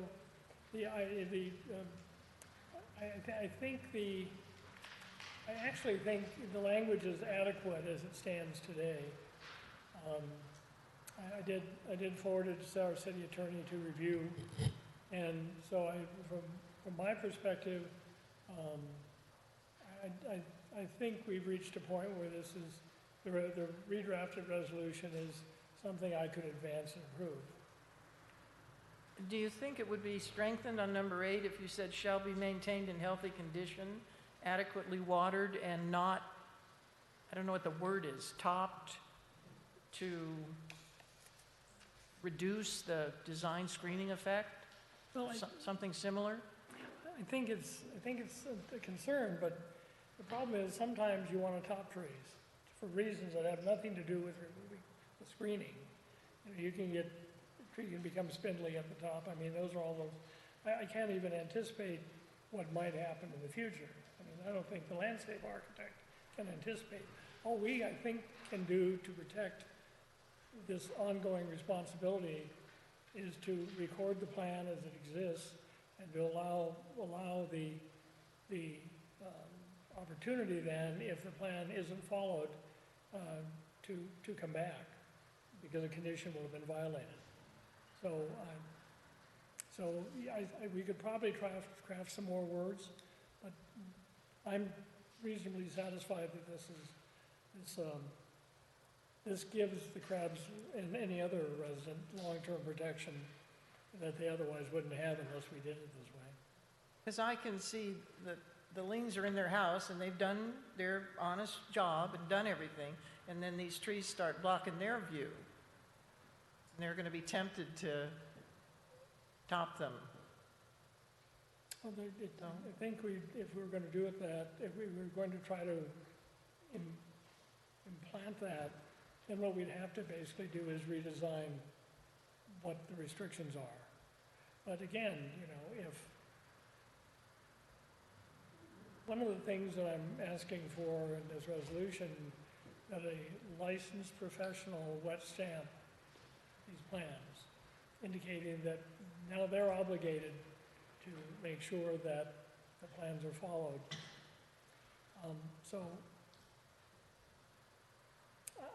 It's hard for me to anticipate the future. I think if you actually put in 4 60-inch Wilsonini olive trees, you built a pretty beautiful edge to that property. I mean, they're gorgeous trees. They're expensive. They cost like 10 grand a piece. But on the other hand, they provide great blocking. And I certainly understood what the landscape architect said when he said that, it's better to have big, dense trees, and then we don't run afoul of our fire requirements. So as long as the language is adequate, as long as the city attorney's view language is adequate to protect the interests of the crab's viewpoint and privacy, then we probably could wordsmith this for a long time. But if we want to put it to rest, perhaps, Todd, would you like to kind of comment on the language? Well, it says there to be maintained in a healthy condition, adequately watered, part of the landscape plan. The intent is to provide screening. If the trees were put in a state of repair or trimmed in a certain way, they would not meet the conditions of approval. If you want to put language in, that's fine. We could put, and not maintained to a condition that removes the screening effect of the trees. That's certainly fine at the end of that sentence in paragraph 8, right? I'd like to see that. Okay. And then I think the other question was, and if removed, or if they die or something happens to them, they have to be, I'd never heard this term before, LFQ or LFK, whatever it was, replaced in kind is what I thought it meant. That as well could be put in, because that wasn't specifically in there. Those would be the two things. But I think as it is, it's fine if we want to be extra cautious. Sure. Thank you. Yep. Fine with me, Carol, we can add that. Okay. I have a question. To take personalities out, let's assume the Lennings sell the property somewhere down the line to somebody else who's not a good person, and they decide to not maintain the trees or to cut them down or whatever. What would the city do, if anything, to enforce the breach of the contract? So it's not a contract. It's I'm being facetious. Sorry about that. Well, no. Yes. But just to clear, and this is the answer to your question. I mean, this is a land use entitlement approval, right? With conditions of approval. The property use is only allowed pursuant to the conditions. The council has the right, whenever it approves anything, to conditionally approve something, as long as we don't do it on unconstitutional grounds. So if there were a situation in the future where it was not complied with, the entitlement could be revoked. And there could be a number of things, either both under state law and the city's code, that the city could do to remediate that. Go into court, get an injunction, make them put in screening, something of that nature. Or potentially, as a worst case scenario, revoke the entitlement for the property. So those are the alternatives. Now, as to the issue, just so everybody's clear, of recording, I mean, absent a mortgage, all recording does is put somebody on notice. So if there is a future bad person that buys the property in the future, because it's recorded on the property, they would be assumed under California law to be on notice of all these requirements, even though in legal effect, for things like this, you are deemed to know that they exist because they're legal requirements, so we could enforce them anyway. But it's cleaner if it's put on the property, then we could just say, well, it was in your title documents when you bought the property. And the next question is, let's assume that down the line, there's a different city manager, different attorney, and so What? people running the city, different council, hopefully, and down them, take personnels out of it again. Say the future owner cuts a bunch of trees down or doesn't maintain it and so forth. Would the city be legally obligated to enforce the conditions of approval, or could the current or the future people who run the city decide, we don't care? And then the crabs or their successors have to take it to court themselves. Could the city just opt out of it altogether? Short answer is yes. There's no legal requirement to enforce the law, such as it is. So, short answer, yes. Okay, thank you. I have another question. I'll stand by for everybody else to put their 2 cents in with. Thank you. Ms. Engelhardt, did you have anything else? No? John? Good. Yes. Okay, you've got 2 minutes there, Norm.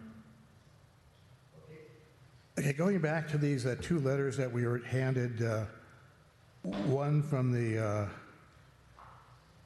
Lings and one from the neighbor at 1737 Canola Road across the street. In the Lings letter, they said, attached is a letter from, I'll say the person who lives across the street, admitting that he was the one who actually ordered our tree cutter and cleanup crew to cut the 3 trees. I turned to the letter they submitted that was written by the neighbor across the street, and the neighbor said, when our neighbors at 1730 Canola begin demolition, as well as the cleanup around the property, the view of the city opened up from my house. During this time, I requested that they remove a few more trees that were blocking my view. Now, the neighbor across the street says that he requested they remove a few more trees. Requested is not ordering, and there's no indication that he requested anything from the tree cutters, let alone ordered them to do something. But it says, I requested that they remove a few more trees that were blocking my view. The context of the sentence follows the sentence, when our neighbors at 1730 begin demolition. So my point is that the letter that the Lings present from their neighbor across the street says precisely the opposite of what they say is said. And I'd like an answer to that. Thank you. Okay. I'm still trying to figure out what the heck happened here.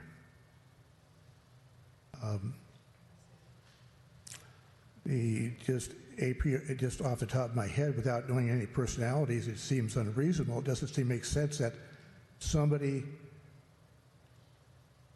would approach a tree trimmer who isn't working for them and order them to do something on someone else's property. I don't understand, and it seems to be a contradiction in the very documents that were submitted. Any explanation, please? Norm, we're not going to get into a debate on this tonight, so it's... We're not going to get into a debate on two No, we're concrete not. pieces of evidence. That's going to be out of order. We're not going to get into a debate. You want to put that on record? Go right ahead. Norm, we're not going to get into a debate, and I'll entertain a motion at this time. I'm simply asking for a clarification of a contradiction on two documents presented by the same person. Thank you. If it's not relevant, it's not relevant. It seems relevant to me, though. I'll entertain a motion. I'll move that we approve the tree replacement plans with the conditions proposed with Mr. Steffler's amendment. And on that one, number 8 will include the language that Mr. Litfin mentioned, which was in addition to having them maintained healthy condition and adequately watered, that they not be trimmed in a manner that would interfere with the Screening purpose. Right. the screening that is manifested in these plans. And also, I think I said that if the trees were to die or be removed, they should be replaced in kind for the same effect. Yeah, but isn't that already in here? Is it in there somewhere? If it is, then you can ignore that. If it isn't, we'll put that in. I think it is, but if it isn't, it'll be added. Yep. So we're good on that. That's the motion. I'll second with the approved modifications. Okay, I have a motion and a second. Carol? Yes? John? Yes. Greg? Yes. Norm? No. And Brian's a yes. So you guys are going to be under construction, so congratulations. And hopefully this will never come back to us. Well, and hopefully the screening will, if you do a good job, it might placate some of the concerns. Turn your mic on. Huh? Your mic. Oh, well, it's okay. Good luck. Okay, good luck to Mr. and Mrs. Ling, and welcome to the community, and hope you build a beautiful house up there. With wonderful landscaping.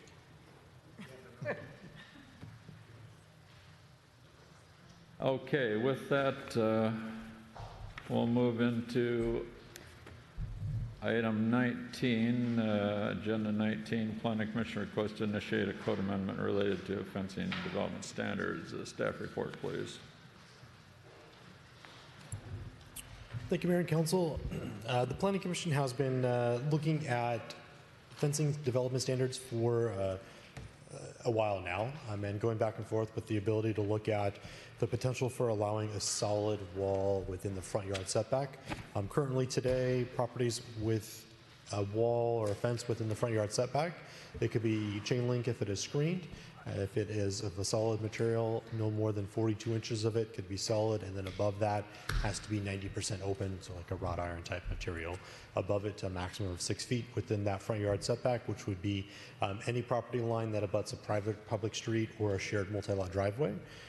So the Planning Commission has been looking at the ability for allowing a solid fence or wall within that front yard setback.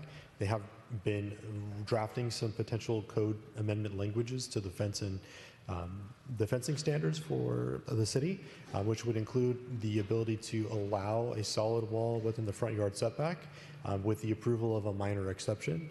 They felt that the minor exception was an appropriate level of review. It is above a regular site plan review that is just approved over the counter. It does require some noticing to directly abutting neighbors, so there would be the ability for a notice to neighbors to go out to those that are directly abutting the property.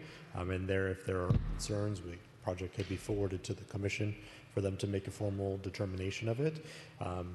And so they have included the draft language for the council, so you can see the ideas and the thoughts that they have. For the solid walls, they're looking for something that would be decorative. So it would have to be a material that is stuccoed, either earth toned or white, or covered with stone veneer, include a decorative cap, those type of materials for any wall or fence within that front yard setback area. So it would not just be a blank, sterile, concrete block wall. It would have to have some color, be stuccoed, or a decorative material to be able to provide some aesthetic ability to it. It does include an additional setback requirement. Typically today, fences require a 3-foot setback from the edge of the pavement. This would require a 9-foot setback at a minimum from the edge of the pavement and or their front property line. Here, most cities, most people's front property line is not directly adjacent to our roadways today. It's much farther away, so this would also require, if the front property line is greater than 9 feet to the edge of the pavement, that fence would have to start at that point and not be within the right-of-way. So it provides a little additional buffering a little bit farther from the right-of-way and helps build in some landscaping to the walls to be able to go through that. So the commission is looking for authorization from the city council to begin the code amendment process. So they would go through, formally look at the recommended changes to the code and make a motion to the City Council to adopt the ordinance for that. So that is the initiation of their code requirements. Council has reviewed this item a few times in the past and has provided some feedback to the Commission, and they have worked to try to address some of those comments and concerns from the City Council. They have worked rather closely on this draft of language, and they feel that it is adequate for moving forward. And so that's their request, is to authorize them to, the Planning Commission, to initiate a code amendment related to allowing solid fences within the front property lines. If you have any questions, I'm happy to answer. And Mayor, if I could, just one thing, just so you know, and I think you already know this, you're not approving any language tonight. You're basically, there's a requirement that you tell the Planning Commission before they officially formally send you something to do this. So you don't have to get, you can if you want, but you don't have to get into the minutia of this tonight. You're basically telling the Planning Commission, yeah, go send us something formal and then we'll figure it out later, just so you know. I understand. Yep. I understand. There are some, I think, typos in this that I picked up on that, I don't know, maybe I'll address them right now. I guess Rafi can probably answer this. On the first item, you've got fences 6 feet or less, and then you get down into the next paragraph, it says must be less than 6 feet in height. Shouldn't that read 6 feet or less? Change that to be consistent. Because otherwise it's not consistent with the, yeah, okay. That's one thing I picked up on. And the other thing is, same thing on the second page, you've got less than 6 feet in height, so that language there needs to be changed also. It's just a typo thing. And then the other thing I picked up on was you've got 50% screening within 5 years, and then you've got, in the last one of the findings approval, 50% screening within 3 years. Is that a mistake too? Yeah, we can look at 5 So we're years. consistent on everything? 5 years is our typical consistency. So that 3 years needs to be changed to 5 years then? Yeah. Okay, I kind of jumped the gun on this, but. I like 3 years. All right, I'm through speaking. Carol, go ahead if you want to speak. Somewhere I thought I heard the fire department or the police department had some concerns about being able to see in the property. And I wondered if everything's 6 feet, or should that be alleviated by a break in the gate height, or is this even a concern? Or you'll discuss it with staff when they're working on it. Right. Yeah, a clarification on that. I think it's more for the sheriff's department. Okay. Accessibility into, because we sit in the rigs and we can look into the property if there's an issue. And then, of course, we've got, most of the people are compliant with having accessibility to their property should there not be home, i.e. a lockbox. Otherwise, we can use a ladder to get in. But if you look at the normal building codes, it's supposed to be 3.5 feet for the frontage.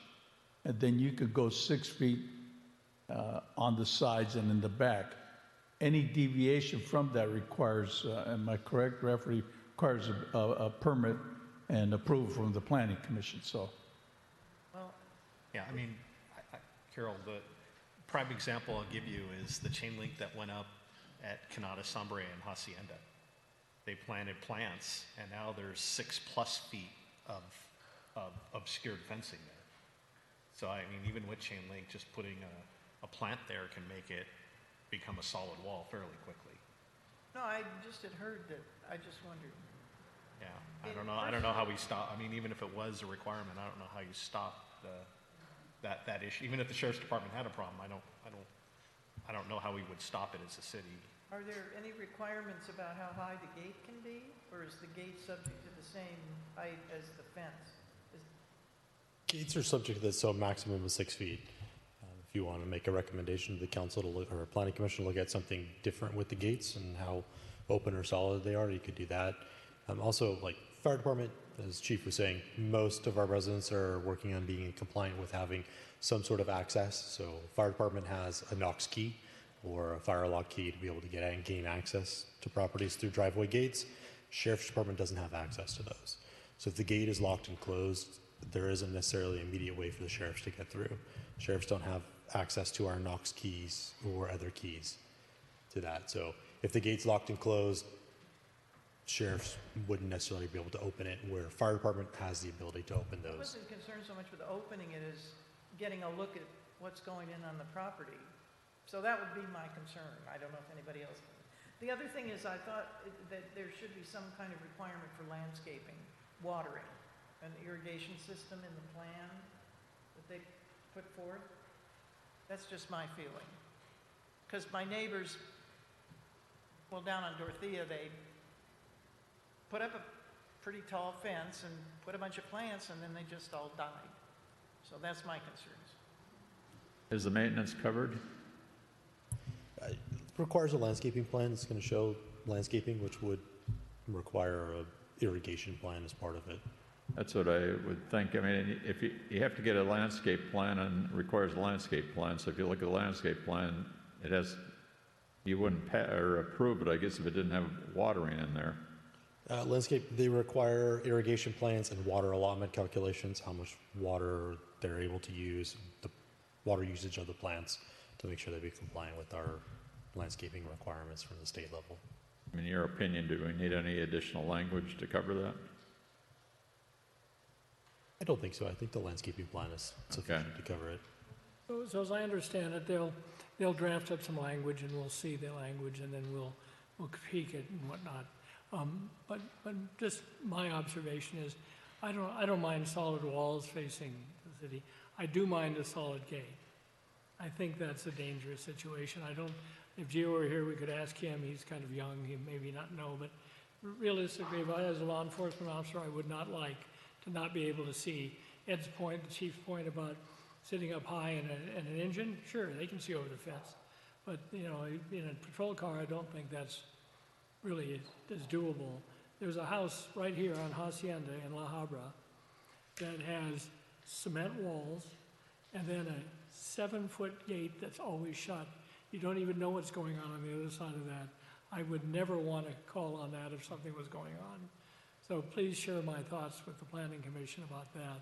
I don't see any logical reason for the gates to not they can be partially blocked, but at least for a few feet at the top of the gate, it should be open. You can look down and actually see what's on the other side of the gate. So like 5 foot, no max than 5 foot solid then, something like that. Maybe something like that. That would probably be a good one. As long as they can, you know, a normal human being can stand up there and look through there and see what's on the other side of the fence. So I guess take that back to him. John, did you have anything? No, I'm good. Norm? Yes, I have a question. On the Chapter 719, 1110A applicability, number 6, increase the allowable solid wall or fence to 6 feet in height within the front yard setback for properties with street noise, safety and security, and or other reasonable concerns. First of all, doesn't everybody have safety and security concerns? Potentially. Right, potentially. So, and secondly, quite frankly,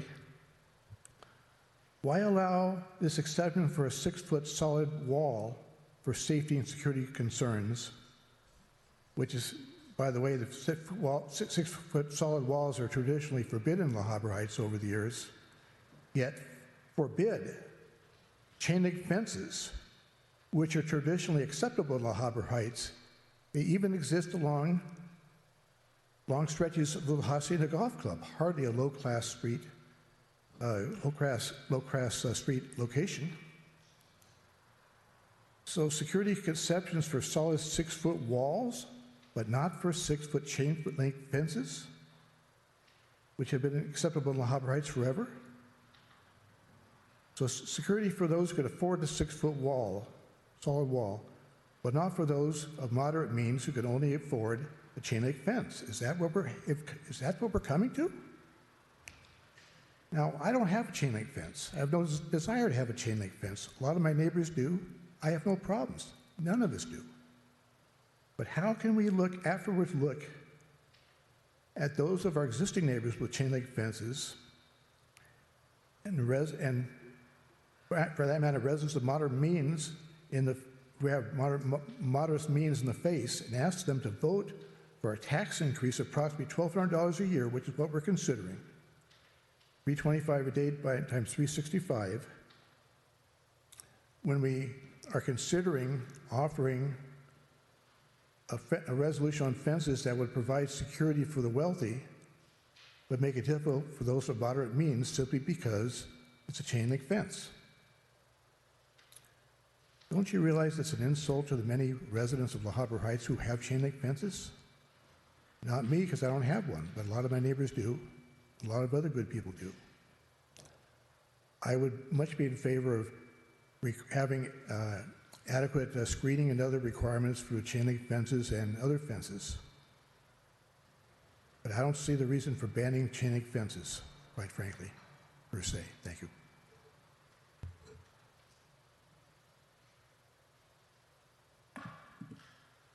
Any other comments?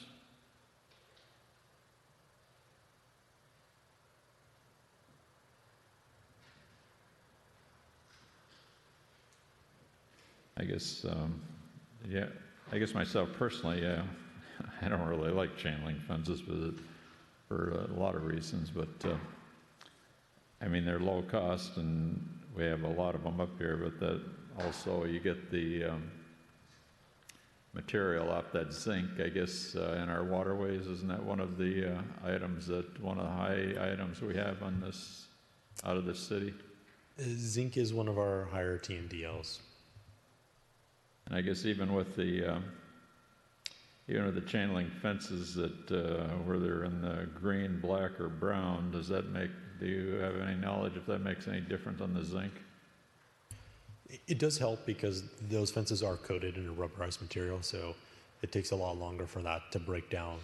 So it doesn't allow the weathering of the galvanized zinc coating. So that would help keep the zinc out of the waterways, then? Yes. I mean, I agree with what they said on the chain link myself, because for the water quality is one thing, because I know the zinc is an issue out there, so the less zinc we have up here, the better off we are. That's just my thoughts on it.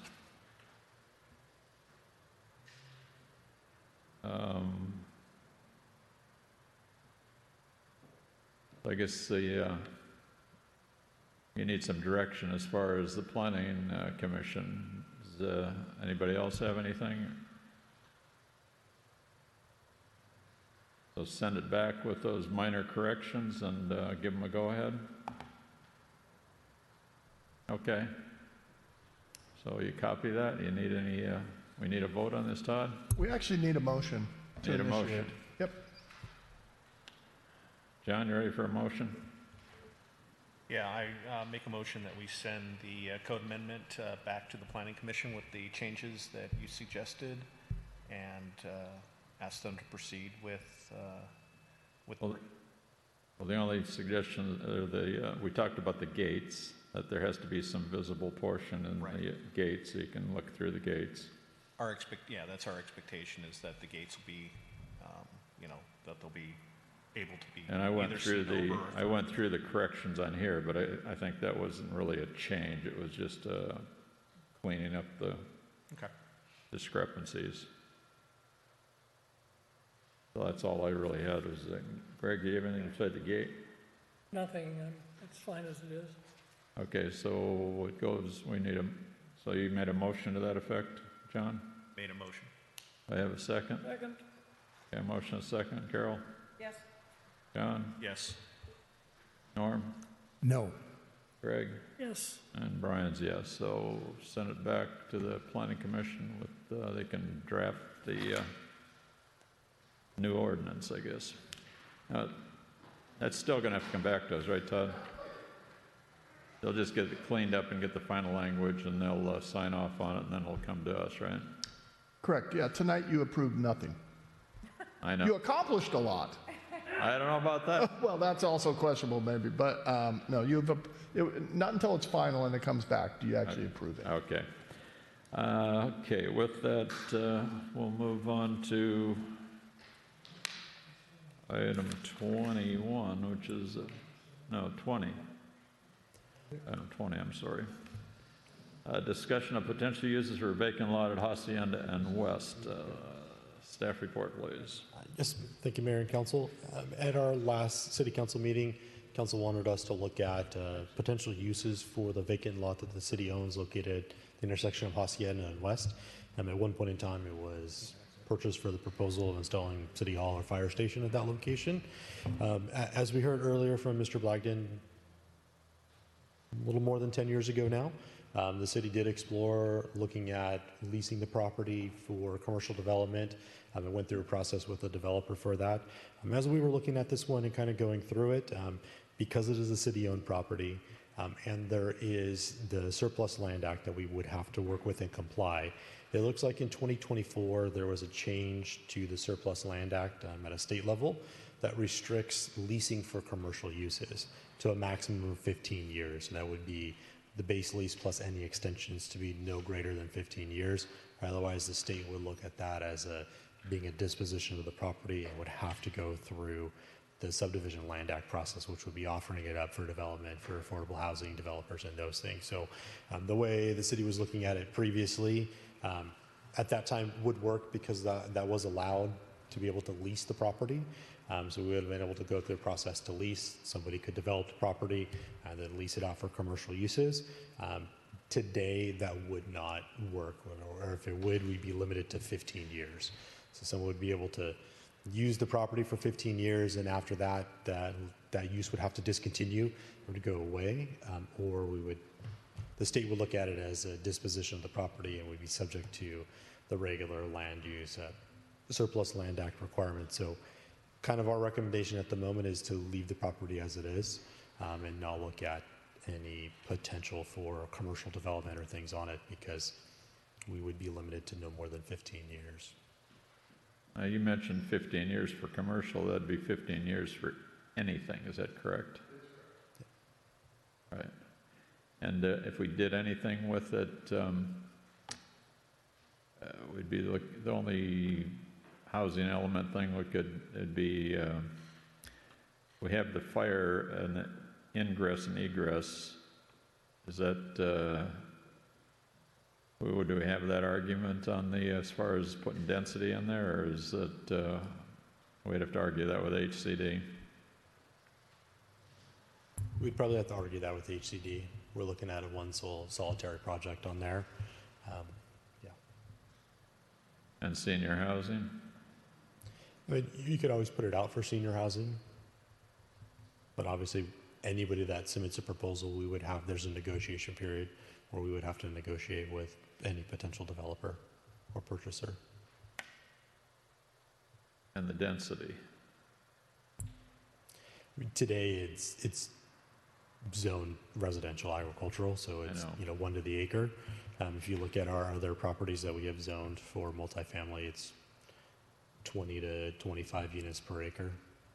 Obviously, there is a blue line stream behind that property, so you're going to have some required setbacks from that stream. It might be a little bit of not be able to meet those full uses unless we looked at something 3 or 4 stories high.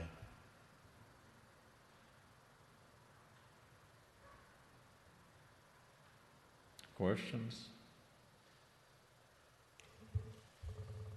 Is there anything we can do to make that look better? I mean, it just looks so horrible, and I know I get complaints constantly from members of the public about how it looks. I've never had one complaint. I have. And if you want names, I can give you names of people to go talk to. We definitely could look at something to be able to make the property look a little nicer. I mean, today there's a a dirt berm that runs along Hacienda just to try to keep people from driving in. There's been dumping issues in the past and or people that like to do donuts when it rains in the mud and those things back in there. So obviously we could look at improvements to the property, or we could, if we utilize it for a city use, we're fine to do that. No problems or issues. Is there water with there? that. I do not believe there is a water meter on the site, but that doesn't mean we couldn't install a water meter. I mean, I would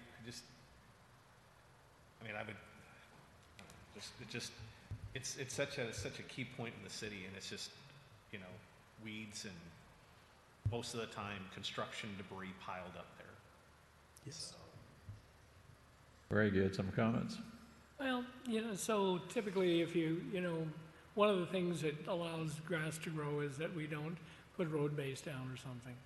I mean, normally in the trucking business that I'm familiar with, if you have an inexpensive, cheap piece of property, you blade it off clean, and then you lay down a couple of layers of road base, and that'll suppress the growth on it. And if it's level, it'll look a hell of a lot better than it does now. And just trimming up those not very attractive trees on Hacienda would at least improve it a little bit. I agree with John. I think it's kind of an embarrassment.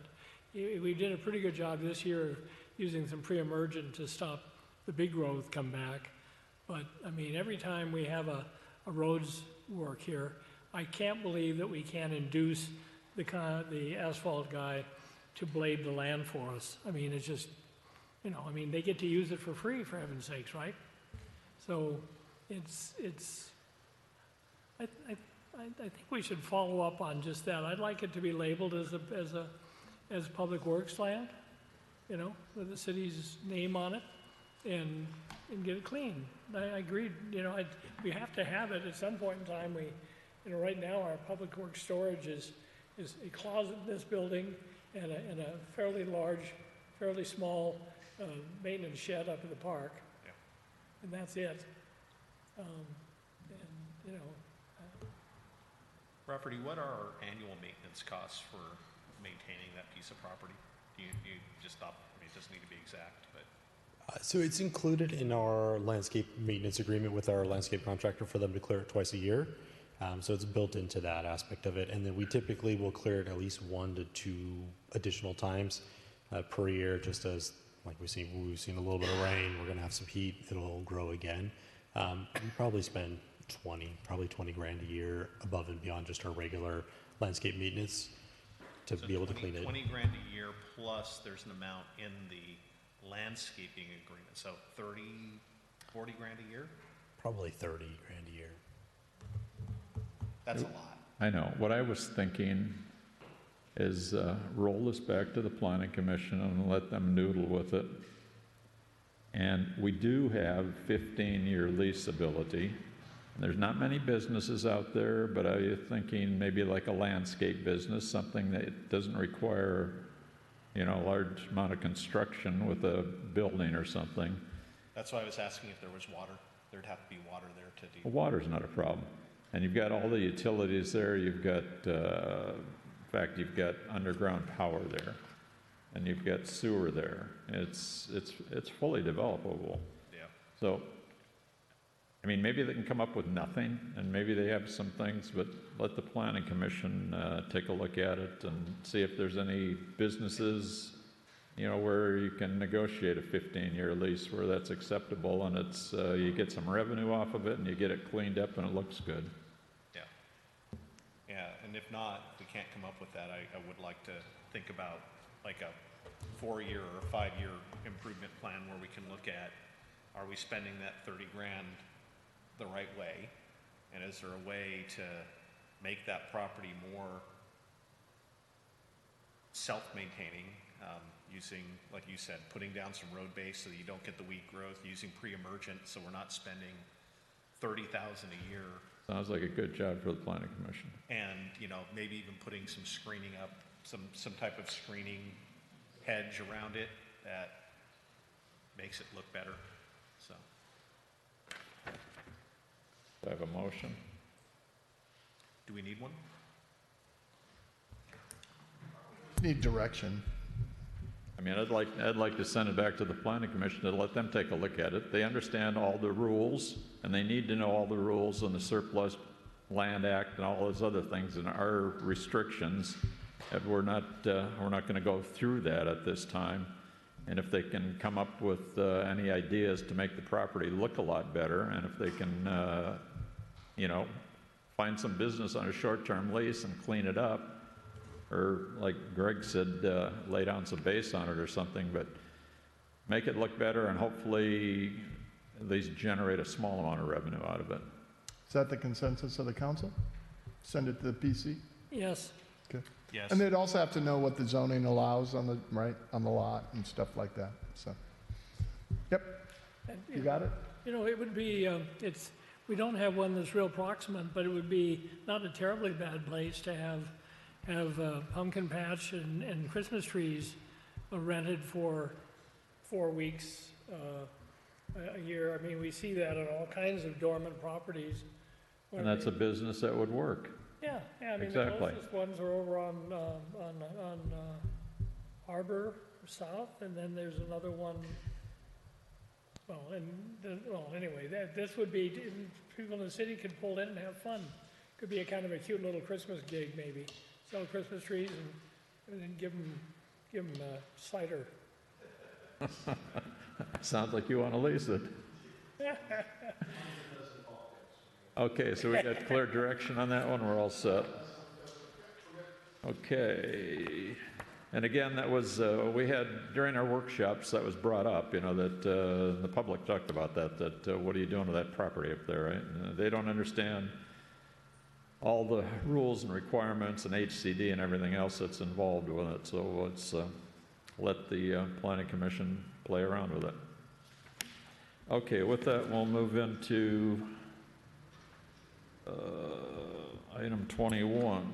Staff report, please. Thank you, Council. This item is just a continued follow-up of our strategic planning workshop. As we've been looking at dollar amounts and things, we've also been going through the budgeting process. So Angie and myself have been putting together the preliminary budget to kind of look at the options for what we have available coming in the doors, revenue and expenditures for the next year. So we're in the midst of that, gathering those datas and things like that. So as we start to realize those numbers a little bit cleaner, we will be having some budget study sessions coming up here with council pretty quickly to start going through the numbers and the budgets and looking at the options for it. Like fire department, we typically have a transfer in anywhere from like $600 to $1 million. So $600,000 to $1 million has kind of been the more average lately of the transfer in from the general fund to the fire department. We have seen roads, we typically budget all in right around $900,000 for those street projects. But the real actual cost of doing those projects is probably closer to like 1.3 to 1.5 for once you include design, construction management, inspection, and physical construction services. We're probably $300,000 to $400,000 over what is typically budgeted in the budget for street projects. Even staffing wise here, our staffing levels we're always in the process of trying to be able to look for the opportunity to be able to increase and add staff. But obviously those things come with a cost and a burden over time, and looking at the ability to add staffing and also be able to look at the long-term reach of adding those staffing, as obviously there's PERS costs associated with those long-term things and benefits and other obligations that come along with additional staffing for City Hall can be quite pricey over the time. Obviously we are a bit shorter staffed than we have been in the past. We try to accomplish a great many things with a few people. Obviously it becomes harder and harder as more and more things at a state level, our requirements and federal level have become much greater than they have in the past. We see more and more legislation coming out of the state and federal government that takes more time from staff to be able to put programs and policies into place, which just further limits the ability of staff to work on and accomplish all of the goals we would like to for that. Obviously, as we are going through the process, we are looking at the ability to add staffing and try to cover some of those costs as we go along this process. So is it a fair comment that our current budgets are based upon revenue, not based upon need. Yeah, so when we typically do budgeting, we're trying to balance out our projected revenues and the work that we need to get done. So it's, as we've kind of heard at some of the other workshops, that like we don't necessarily have a spending problem, and what we have is we don't do all the work we need to do. So that's typically what happens. So probably this first budget that we will bring to you is probably going to be the bigger budget that we usually look at a staff level in the beginning, that has a more true cost of what we should be doing and all the work we really need to accomplish. And then what we do is we basically go from there, and then staff works to prioritize and reduce and strategize the best way that what we could accomplish, what we bring in the door as far as revenue sources. So expect the first draft of the budget to be probably not a balanced budget. It will probably be greatly over our revenues. So what I'd like to see, and I think you're actually working on it, is a pro forma budget if we were budgeting based upon need as opposed to revenue. And I think as we go into the budget discussions this year, we need to discuss both.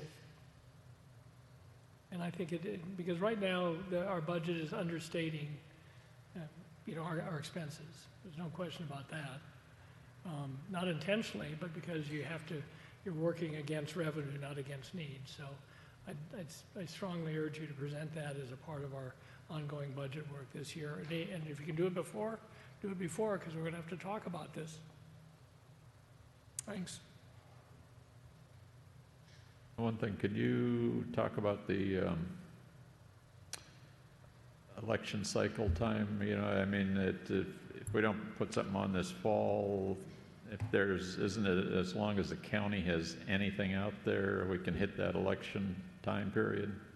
And also talk about the benefit assessment district, the mail out, because I think that stands on its own, but maybe you can explain that a little bit. Sure. So obviously we have an election coming up this year. In November, we will have council members that will be up for re-election. And through that process is when we would typically, if we are going to go through like a ballot measure for a tax, would go onto that ballot. We'd have to make that decision in the very near future to be able to place it on the ballot and prepare some of the documentation. Actually, Todd ends up preparing some of the legal description of it, what the tax is, and also the argument for the tax base would be happening in the next couple of months for that. Obviously, if the county is having an election, we have the ability to also be part of that election and not have to pay for our own special election. So there's a cost share in there, which makes it a little bit cheaper. Obviously, there are some larger things that are running in the county. The voters approved a thing called Measure G, which is going to be adding seats to the board. Another part of that is also adding an elected county CEO. Today, the CEO of the county, so city manager of the county, sort of like me for the county, is appointed by the board. Moving forward, that will become an elected position. So that person that basically oversees the county, all of the contracts and services the county provides will be done through an elected person. That person will be elected ahead of the board schedule. I believe in 2027, if I remember correctly, is the slated time to elect that county CEO. And then after that, then the board seats will be added in subsequent cycles to be able to account for staging of those. Ultimately, we'll go from 5 board seats to 9 board seats. So obviously, there will be a shuffling of the board of directors and who oversees. Like we have for a long time been under Supervisor Janice Hahn. That may change in the future as they add those board seats and redistrict the county. It will change greatly. If I'm reading it correctly, if we want to do a general tax and we don't get it on the ballot immediately so it can click this fall, in 27 there's going to be another opportunity to team up with the county on their supervisor thing, right? There are certain types of taxes that have to be voted upon at the same time as the council is elected. It's either a general, I'll look real quick. That's either a general tax or a special tax. So if you're thinking, oh, we'll just catch the next election cycle, depending upon, like the primaries, you know, there's five designated election dates in California when you theoretically can put a local measure on, and if we can consolidate, we save money. But certain types of taxes you have to do at an election where one of you is on the ballot. And this would be one of those. I think this is one of those, yes. Okay, so we're 2 years out then. Potentially, so yes. We missed this one, we're 2 years out. You should think of it that way, yes. Okay.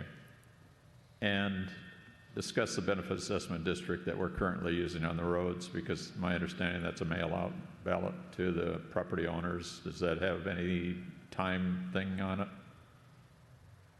Benefit assessment district is simply that. It's a mail-out vote to the residents who complete it and mail it back in. Up to that, I believe we can do it any time. I mean, there's a process to it. That is not subject to the elections code. That's a standalone procedure under 218. That's not bound by what I just said about having to be on this November's election or any election date. Ms. Engelhardt, you have a question? Well, the benefit assessment district just requires 50% plus one of the people that voted. Generally correct, yes. You just need, you need an engineer's report. You need to show that the properties are benefited by, that whole process. So there are additional layers with a benefit assessment, but it's arguably an easier process, yes, as far as voting and when to do it. And Todd, you use the term properties. Mm-hmm. With the advent of ADUs and multiple structures on a property, right? Is it by structure or is it by property? It's generally by APN number. So by property. It's not by structure. And that's actually something I think I've talked to one of you about that is on my list to figure out before we approve anything, to give you a direct answer to that. But it's usually by parcel. So that's the general tax that you're proposing? No.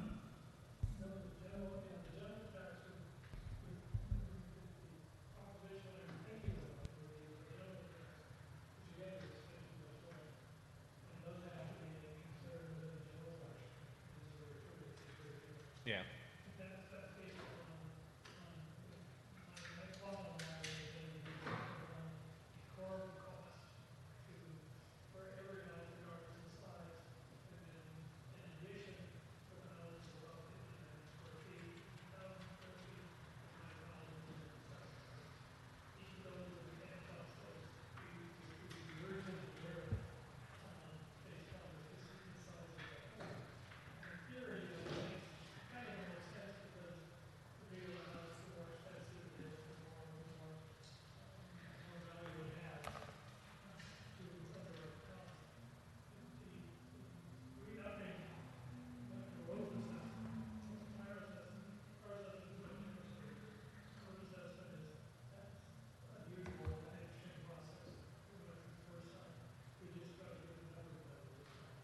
Yeah, I'm just trying to figure out, for example, like on the roads assessment, would that be something, if we decided to modify, that we could modify it in a way that went after the number of dwellings on a property, because that increases the number of trips on the roads, right? So the more dwellings you have, theoretically, the more people live at each parcel, and, you know, impacts the wear and tear on our roads. You have to have an engineering study to do this. So the engineering study makes a determination of what the impact is to these different properties. Like the golf course will get more units because they generate more trips. So, but Todd can explain that. They call it an equivalent benefit unit, right? And they'll say a standard residential home of, you know, X number of bedrooms is assumed to have X number of, say, vehicle trips, and we'll do that as an equivalent benefit unit calculation of 1, right? And then they will have variance off of that if there's like multiple parcels, multiple units on the same parcel that would have a higher EBU, So that EBU then would be multiplied by whatever the cost is that's being assessed. Point being, yes, it goes up and down depending upon impact as outlined pursuant to a formula in the engineer's report. Got it. Yeah. Thank you. Yeah. And we would obviously have to get a new engineering report because the old one. Well, yeah, so it's a process. You direct the direct the engineer to prepare a report. Then you approve the report, and then you have a public hearing where you basically count the ballots that you mailed out. Yep. Got a question, Ms. Engelhardt? Different on the fire fee itself, as it is now. Do we have the ability to charge more because there's an ADU on the property? Because there's two. That would have to be authorized within the. Well, I don't know about now, actually. Our fire tax today is based off the size of the property, so acreage of the property and square footage limit. So over a certain square footage amount, there's an additional calculation that's added to it, and over an additional fee that's added per acre over a certain number of acres. That is increased today, but it doesn't work at it as unit. It looks at it as square footages. I'm sorry? It doesn't look at it per unit. Current fire tax is not per unit. It's based off square footages. So over a certain square footage, which I believe is 7,000 square feet, there's an additional cost per 1,000 square feet over 7,000, if I remember that. I know when the ADU legislation was flying around, some residents were saying, well, can we get another fire fee? Okay, thank you. And the rule is whenever you either change the amount of the fee or you change the methodology by which the fee is calculated, and that likely increases the amount. So if you were to change what Rafferty just said as how you calculate the fee, that would also require a vote, a new vote. Okay. Yeah. Thank you. Yeah. Any other questions or comments? Norm's got a question. Just a brief comment. In my opinion, we ought to accept the decision for this tax so it will appear on the electoral ballot, because I think it's good that the councilmen who vote for or against the tax increase, at least two or three of them face the electorate at the same time the tax increase is on the ballot. I mean, seriously, I think we all ought to take a responsibility for our decisions. At least on occasion. Thank you.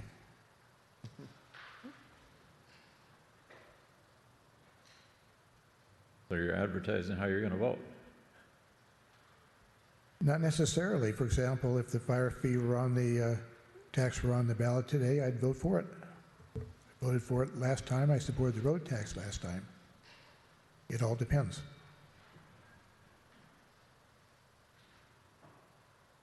I mean, my only concern is that this reminds me of where we were sometime back with the road tax, and we tried to get it through, and we tried to get it through at a number that it should have been gotten through at, and we had to get it on the ballot real quick because it wasn't going to happen otherwise. And you know, we didn't get a chance to really go out there and pound on doors and talk enough to the community, and it ended up failing, and it was, it really put us behind. It put us behind on the roads. And I remember that time well, and I was not real happy about it, because then we went back at it and brought the number down considerably with the roads people, and it really should have been, in my opinion, this is my opinion, it should have been a higher number back then at that time, and we pulled it way down at that time just to be able to get the thing through, and now inflation has hit and not even close to what we need for the roads, not even close. So it's that's just my comments.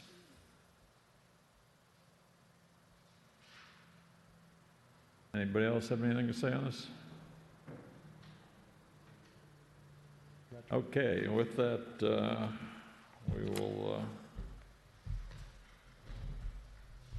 Move on to item 22, which is individual council members' information items and our meeting attendance reports. Is it council members have anything to report?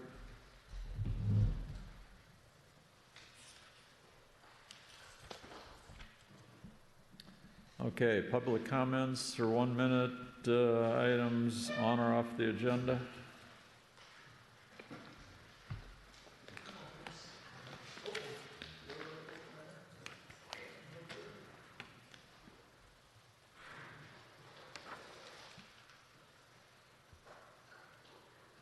Bruce Thomas, Panchoy.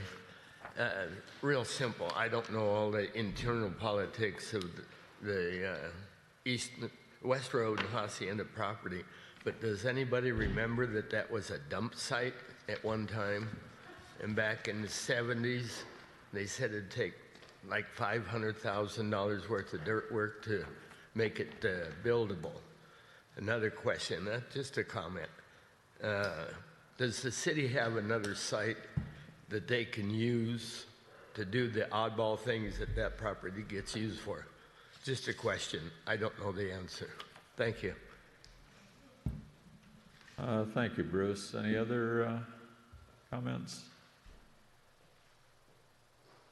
Okay, with that, we are adjourned.